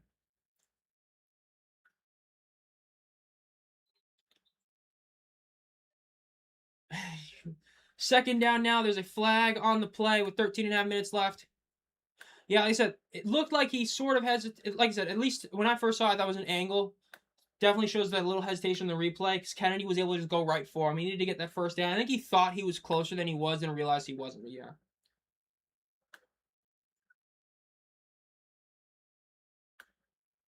Defensive penalty. That's going to be huge. It's 15 yards right there. Ooh.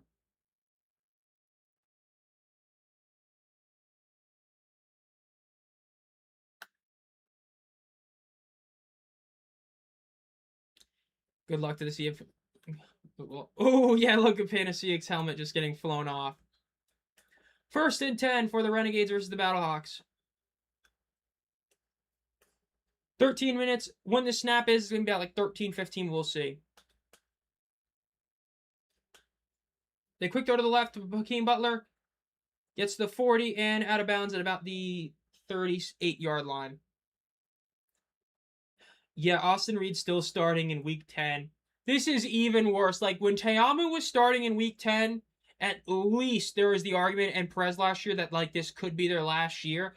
This is egregious levels of dick riding by Rick Neuheisel. But hey, you know what?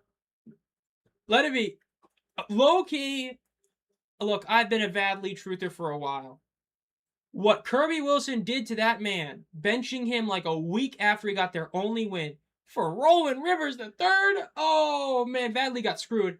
And then like he got unlucky because he became the backup for Case Cookus. Granted, it was he got injured, but it was still Case Cookus.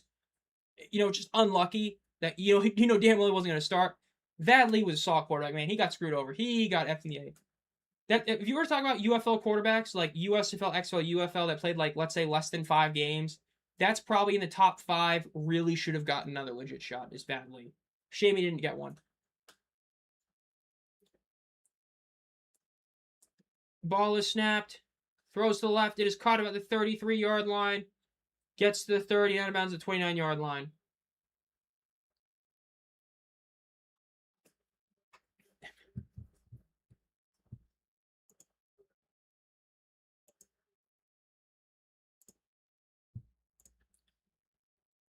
Did I never take the thing off? Hold up. Wait a minute. Did I never post it or did I never turn it off? Oh, crap. Is my poll still going or did I never post it?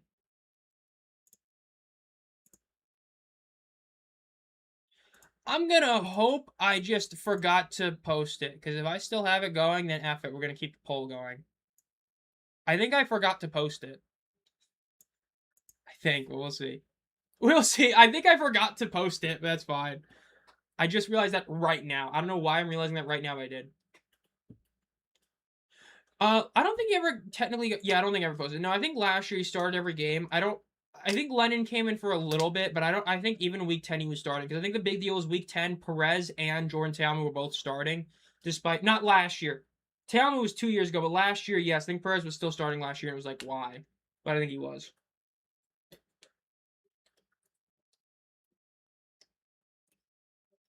Okay, I guess I've got the poll. I don't know how I had it. Let me see this.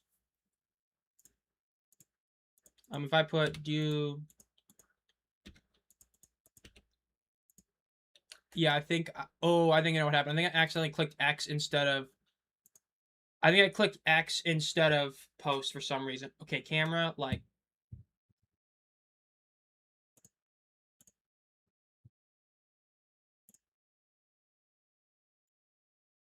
Ball is snapped. They're going to hand it off. It's going to be about a half a yard gain. Or half a yard loss. 4th down. Will Ramisov actually kick the field goal and make it? Will he make the kick?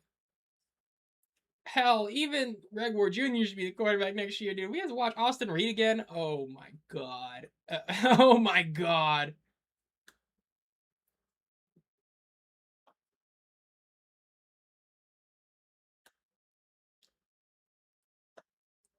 Fourth and 11. Kick is up, and it is good. He made a kick. That's actually 2 of 3 on kicks on the day. That's about what he's done all year.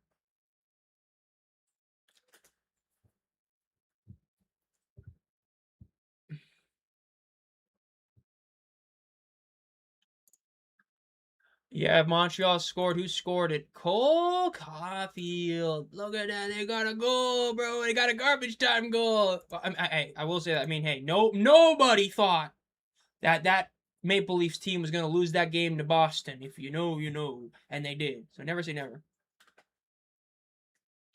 You know what the worst part is? The car, that might be better. No, it won't, but still.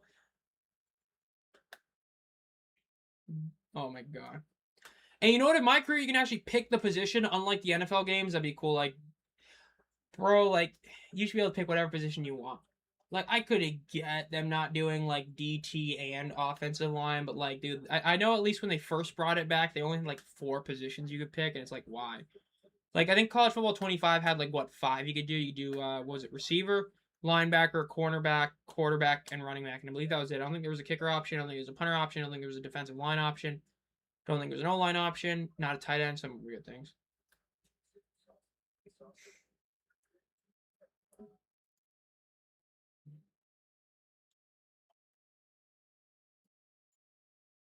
Hmm.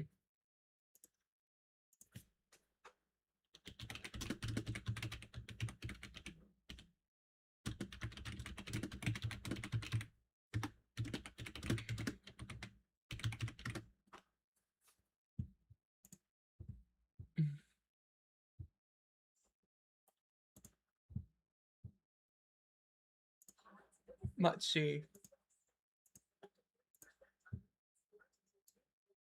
Good from 47.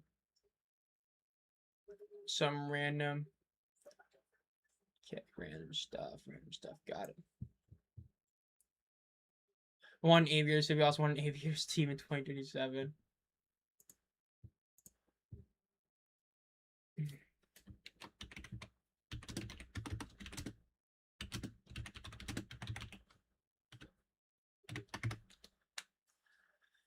Yeah, the UFL game would be cool. I think that like I said, I think that the thing that probably happens is it would take like some company that does the NFL to get a game, right?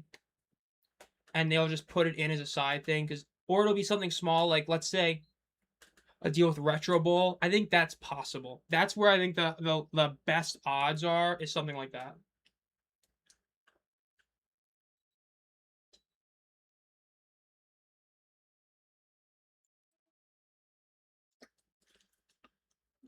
Kick is down at about the 4-yard line, up to the 10, the 20, the 25, the 30.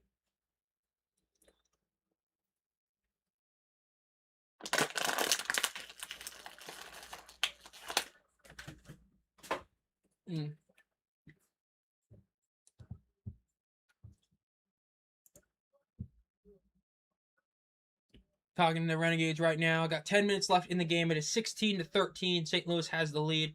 Again, tell me what this game actually means for Dallas. Nothing. St. Louis, if they win this game, they are alive in the 1-seed race. They will get the 1 seed if Orlando loses their game. If Orlando wins, this game is fully mute. It doesn't really matter.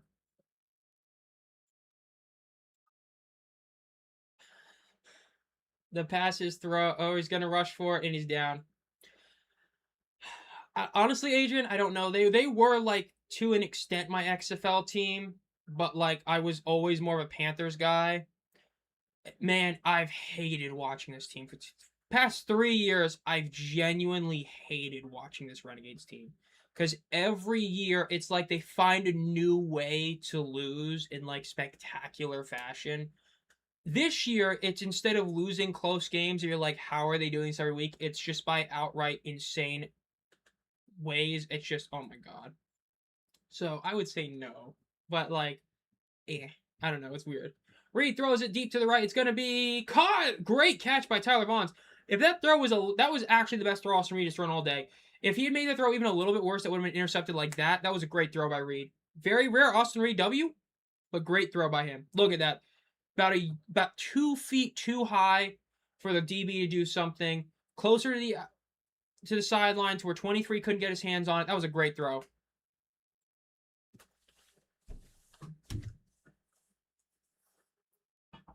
8.5 minutes. In shotgun. Ball is snapped.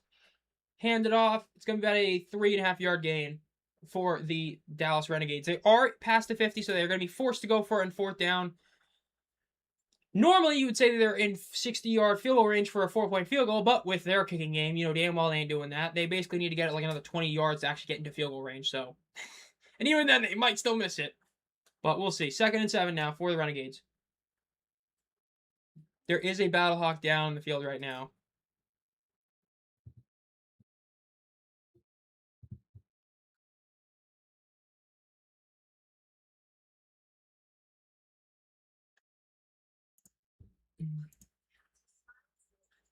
Rods to rims, though.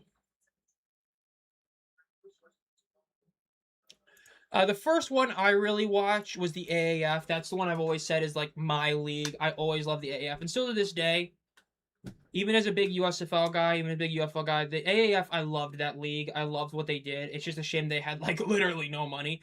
But that was such a fun league. Trent Richardson having all those rushing touchdowns for the Birmingham Iron was really cool. That was before Perez was, the Spring King. That was great watching Trent Richardson on that team. The whole Johnny Manziel saga. If you were there, man, when he signed there, when he played, when he started, crazy. That was such a cool year. I love that one. That was what I love for sure. AAF is definitely mine.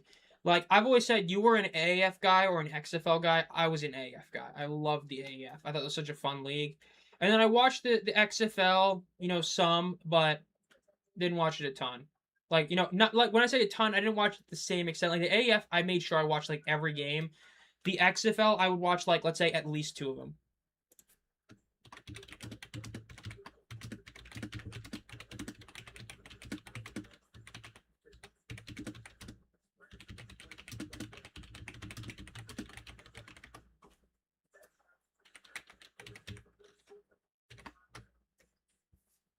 the 2020 XFL. I know most people say it's one of those two. Those are the two that like most people do. I was the AF because I remember when that came out like on NFL Network, like that was a big deal. It was like yet another league that was going to be playing on NFL Network, and it was like, whoa, that was so cool, man. That was such a cool league. Love the logos, the jerseys, the hot shots, the Apollos, the Express, the Iron. What a league. The Salt Lake Stallions, that was not them, but the Atlanta Legends. The Atlanta Legend, that was a classic. Atlanta legend, Young Wei Koo, before he, memed himself by, not kicking a kick because he didn't like his run-up motion. That was great. That was great. That was iconic. That was a great league. Yeah, Garrett Gilbert, that was a great one. I believe that's who that was. That was a great one. John Wolford was really solid in that league too. And they're going to rush up the middle for about 3.5 yards.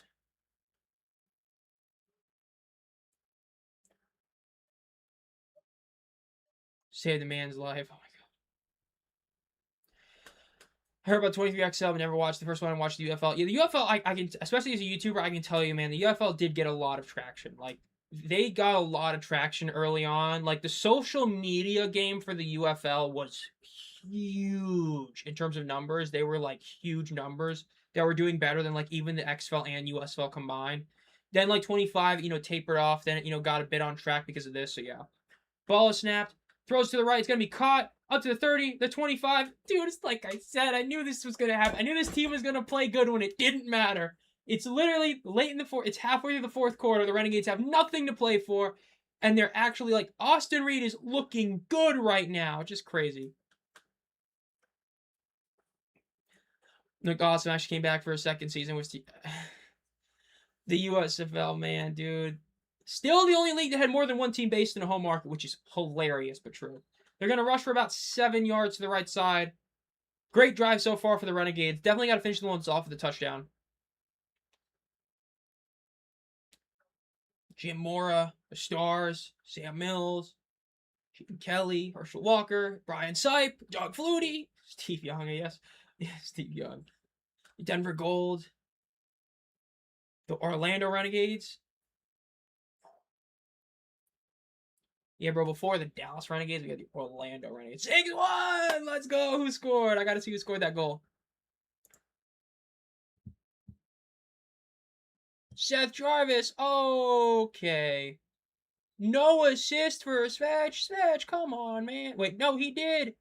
He got an assist. My boy got a point again. That's what I needed to see. I needed my guy to get points, bro. Look at this guy. This guy right here is gonna get us to the Stanley Cup final.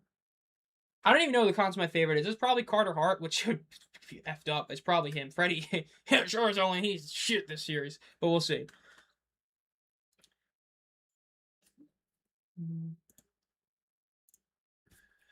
I started to watch UFL and it was, unfortunately, I'm in love with the league now. I watch it more than the NFL. Yeah, I've heard a lot of people say that. They're gonna rush and they're gonna lose. They're gonna basically get down this same place they started.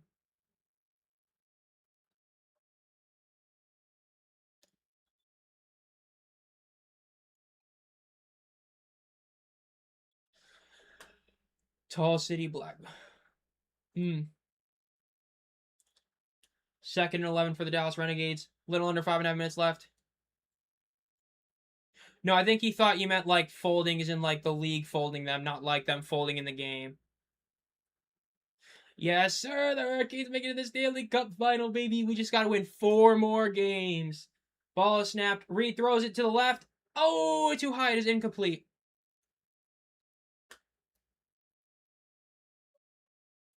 4 more wins, baby. That's all we need. 4 more.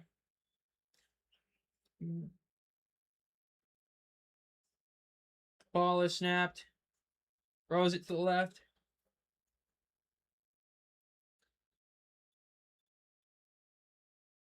Birmingham was crazy. I stand by. If that Breakers team was, if that Breakers team was great. The thing is that sucks for spring football is spring football fans, like especially now, they don't understand how good those Breakers teams were. They just had the misfortune of being in the same league as the Stallions. like I said, I've always said this. There's a very valid argument that in 2023, the second best, like everybody knows the best team was the Stallions. Like they proved that before and after. There's a very good argument that Breakers team was the second best team in spring football that year. But people don't know that. Like that MBT West Hills team with like Sage Surratt, John DiFilippo was such a good team. And it's just, the Stallions existed, man. That team was so good. It's like you couldn't do anything against it. Like it was they proved in 24 they just bitched the entire league. They went 9-1 and then they only lost one game by like a touchdown and then they beat that same team 25-0 in the championship game.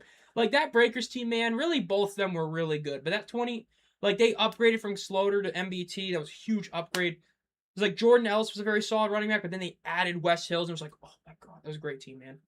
3rd and 11 for the Dallas Renegades. Ball is snapped. Pressured. He's getting hit. He's going to be taken down. Huge sack for the Battlehawks, though, with forward progress. He'll probably be down for about a 6-yard loss instead of like an 8-yard loss. Going to force a long 4th down. Going to force them to kick the ball here.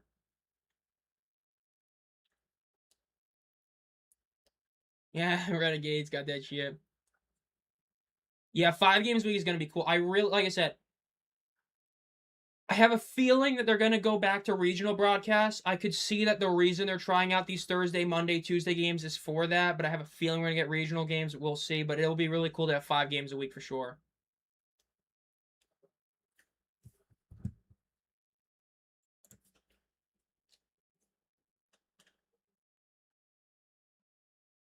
Oh, are they looking to call a flag for a face mask?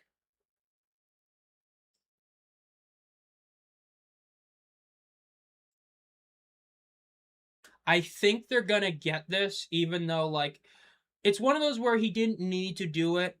It really didn't affect the play. He would have gotten him anyway, but he did clearly grab his face mask. That's gonna be a face mask penalty.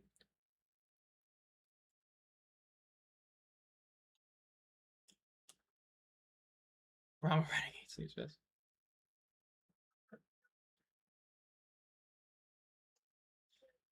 Yeah, and like I said, that's one where, like, he really didn't need to take the one, but yeah.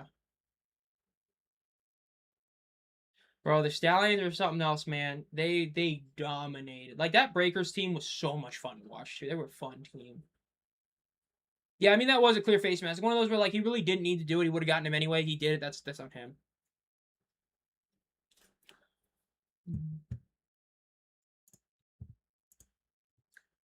21 new post. Canes win.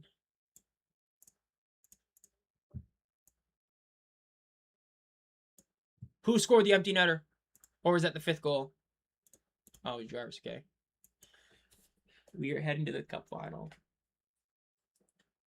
I can't believe it, man.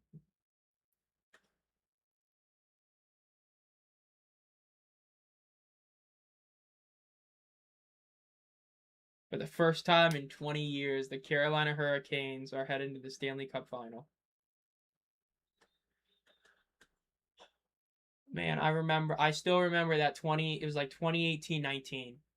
Beat the defending champion Capitals in round 1. It was this huge upset. And we ended up going all the way. We got bitched by the Bruins, but we got all the way to the Eastern Conference Finals. And then, like, every year, we just keep thinking we'll get it, and we finally did it, man. I can't believe it. 4 more wins. That's all we need. 4 more wins. That's all I need. I don't give a shit about the Carolina Panthers, man. They can go winless every year for the next decade. If we can get a Carolina Hurricane Stanley Cup, that's all that matters, man. That's all that matters. I hope so. As I've always said, it's like the Kings this year. San Antonio sucked. I love Party. They sucked last year, and their fans still showed up. That's what you love to see. I hope they get a team at some point. They showed up. They were a great fan base. I really would like it. Quick throw to the sideline by Reed. Caught! Touchdown! There's another flag. Oh my god. There's another flag. We'll see if this is on the offense. This might be on Emmanuel Butler. But there is a flag. If not, it is a touchdown. Dallas is going to be up, but we will see. They'll be up 19-16 if it doesn't get called. We will see though.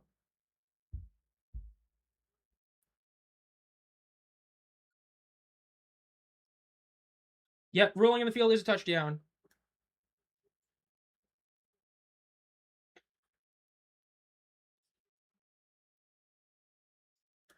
Huge. Imotted Madden. Oh, no.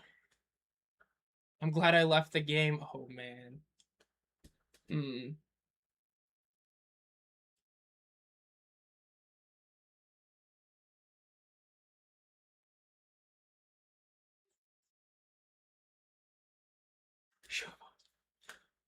Yeah, I mean that Brahmas team was so many. Wade Phillips, the GM, AJ, and other AJ all had this like collective just issue with each other. Kellen Mond was involved in that. It was a disaster. That was a disaster for sure.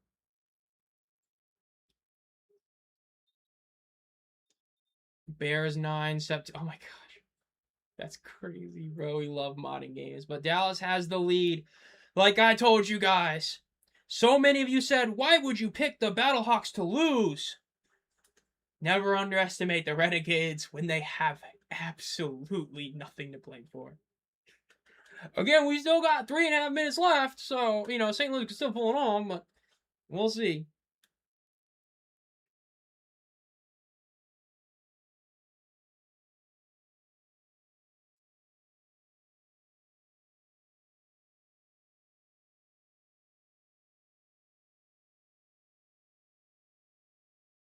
We will see.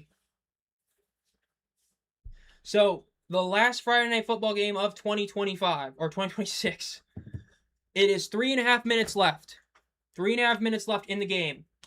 St. Louis will be getting the ball on the kickoff. They are down by 4. Dallas is down to 1 timeout, but they still have their super challenge. St. Louis also has their super challenge, but they have all 3 timeouts left. We will see what happens. Kickoff is up. It is going to be recovered at the 7-yard line. Gets to the 25. And he's going to be taken down at the 30. In theory, St. Louis wants this to be the final drive of the game. Now, that has been bad for them. 2 weeks ago against the Houston Gamblers, another Texas team, also in St. Louis, if I remember correctly, they had a shot to win the game late, and they blew it. And part of that was because they had used the super challenge earlier in the game, but they have won this time. We will see if they and especially Perez can make up for the mistake that was 2 weeks ago and get this win. Again, this win really doesn't mean that much, but it still does mean some stuff, so we will see.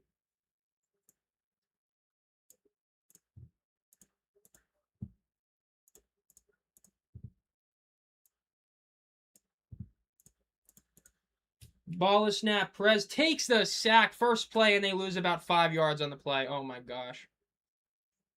Oh. And they crash a bird. Oh my gosh. Good Orlando, man. Hey, they've become something else.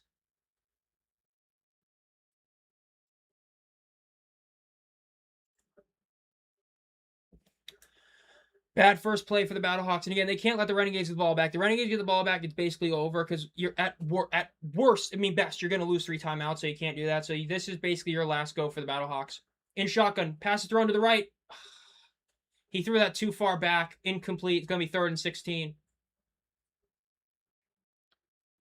Like I said, you don't have to go for it yet because in the UFL, remember, it's college rules. The clock stops on first downs in the last 2 minutes until the ball can be snapped again. But you only have 3 timeouts left. It's not looking good right now because if you have to punt this ball here, you've got to do it before the 2-minute warning to get at least 1 free timeout left, meaning you're going to have to quick punt. So I really hate what they're doing right now. This is bad play by the Battlehawks. They should have snapped this ball about 10 seconds ago. This is really bad play by the Battlehawks. Ball is snapped. Takes the sack. Oh, it's terrible. They got to punt now. They have to punt this ball in 7 seconds. Not even. Terrible play. St. Louis, man, this is what I mean. Like, when somebody asked me, hey, Zomb, why do you hate on Ricky Proehl as a head coach? It's because of things like this. This does fall under him, the OC, and Perez.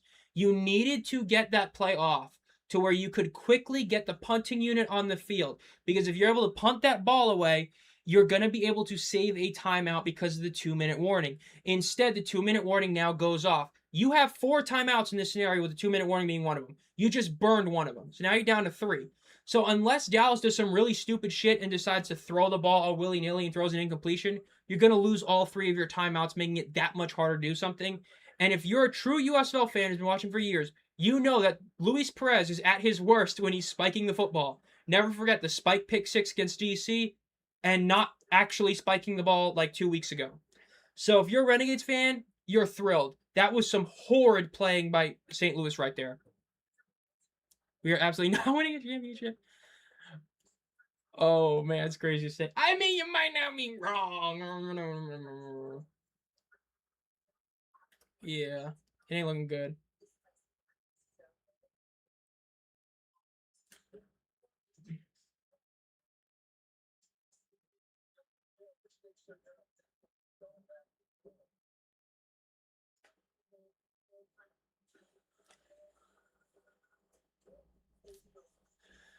Crazy Cowboys of the UFL meme lives. Yes, it does.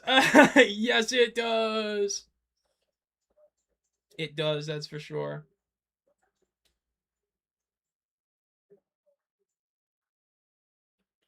It ain't looking good. It ain't looking good for him at all.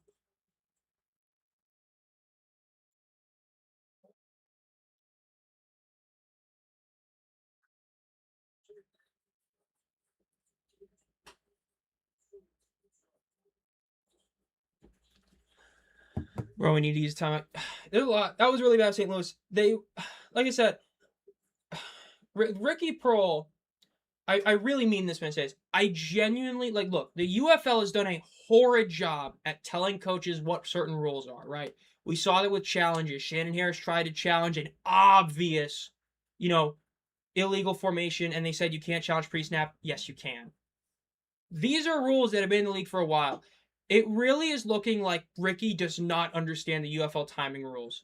And that's not even UFL, that's just genuine timing rules. I do not understand why he was so nonchalant about the offense and his OC, AJ Smith, not being like, hey, go quick, quick, quick. They played that way too slow, and it really screwed them over right there. Because remember, within 2 minutes, you can punt no matter what. So even though Dallas is at the 50-yard line, they can still punt when they need to. So right now, this next play should have been at about 2:05 and would force the first 2-minute warning. Instead, it's already been called. A really bad play by the Battlehawks offense. Ricky, AJ, and Luis Perez combining for a three-headed monster of not understanding how to use time in the UFL, which is crazy but true. Minute 51 seconds left. Dallas has the ball. The spring is over. Oh my gosh.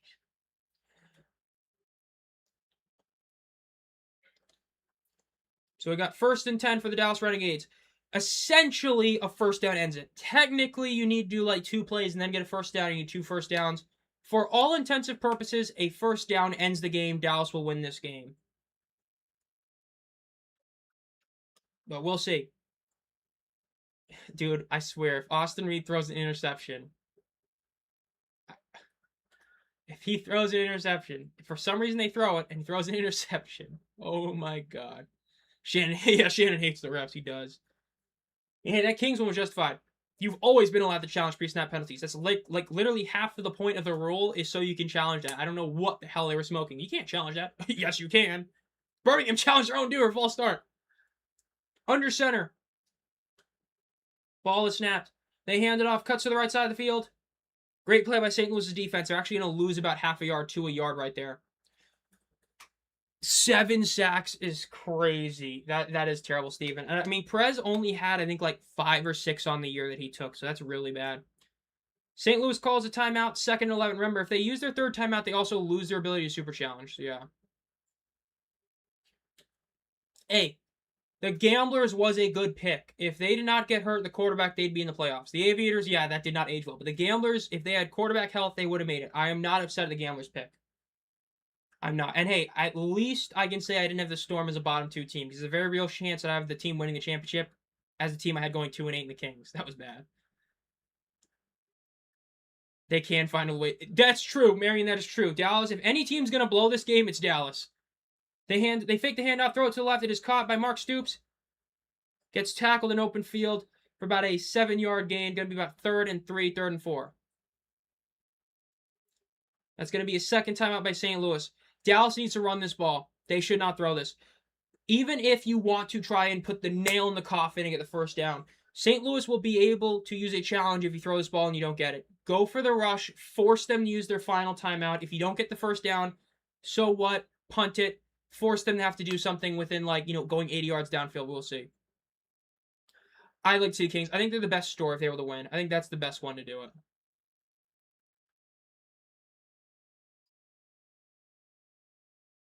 I think Dallas would probably punt the ball. I think that if in their mind, remember this is Dallas kicking. If this was like Louisville, I'd say go for the field goal. This is Dallas. Colton Thieker is not making a 61-yarder, so they're definitely gonna have to punt this, which you are able to do within 2 minutes. You can punt, which normally you can't punt in this scenario, but in the UFL, right? Obviously, right now you can. And they're gonna call a timeout. They're gonna call their own last timeout, which is terrible by Rick and Austin. Why are you calling a timeout there? You do not need to get the first down here. Your goal is to keep your challenge and eliminate theirs. That's a terrible decision right there by the offense. I don't know what this is going on, man. That was a terrible timeout. Number one, just snap the damn ball. Number two, so what if you lose 5 yards, okay? It's better to keep your timeout because then you have a challenge. Now you're out of challenges. St. Louis lost the game 2 weeks ago because they didn't have a challenge. And because Luis Perez didn't want to spike the damn ball. There's no way.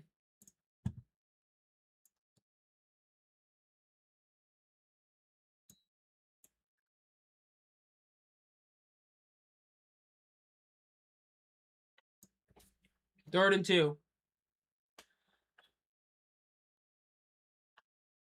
Yeah, that is bad coaching. And Austin Reed, yeah. I mean, hey, he really is. He really doesn't know what he's doing for sure. It's 3rd and 2. Two guys in the backfield with Reed. They're going to throw. Oh, my God. He's going to run for it. He doesn't get it.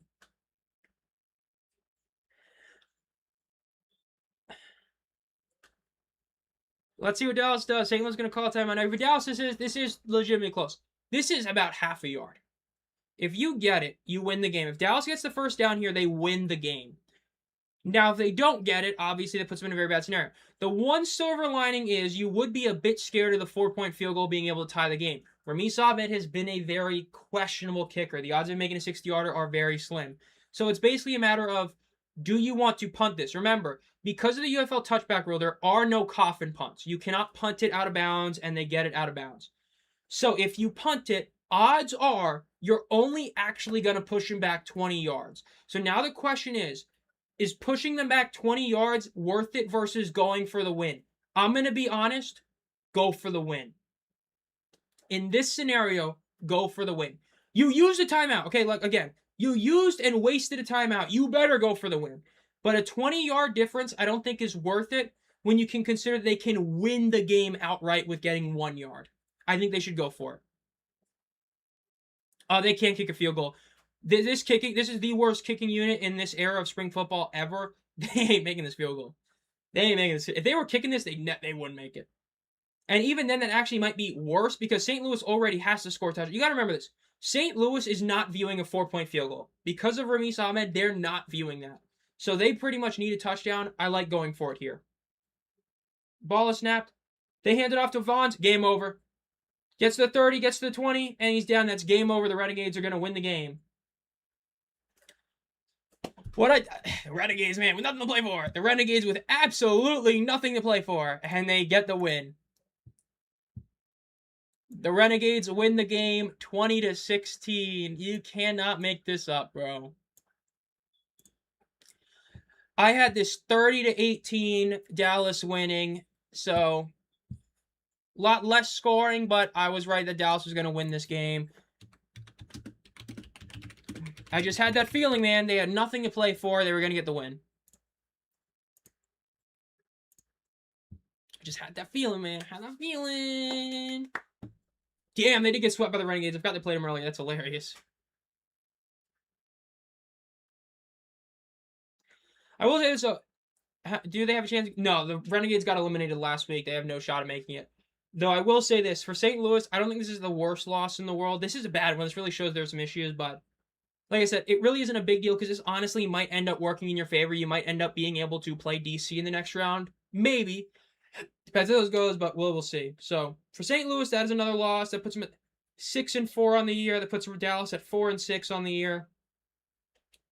So, yeah, but Last Friday Night Football stream of the year, 103 concurrent viewers. I believe that's like the second or third most I've had for a UFL game. Huge W. Thank you all for being here. Again, we'll be streaming the finale of the 2025. We'll be streaming the finale of the 2026 UFL regular season. That is obviously the Sunday game, starting at 5:45 EST between the Kings and the Aviators. That game might be a borderline playoff game. Depends what happens in the next two. That might be a playoff game where the Kings have to win to get in. We will see. So we will see about that. But that is on Sunday. Then the plan is to stream both playoff games, not the championship because I'll be at it, but I'm planning to stream the next two games. We will see. So like I said, Sunday's the next stream. I hope you guys enjoyed this one. Like the video, or like the stream if you have. Think about subscribing and think about becoming a community member for 99 cents a month. Exclusive video every month. Team emojis, all 8 team emojis are access to you. And as always, guys,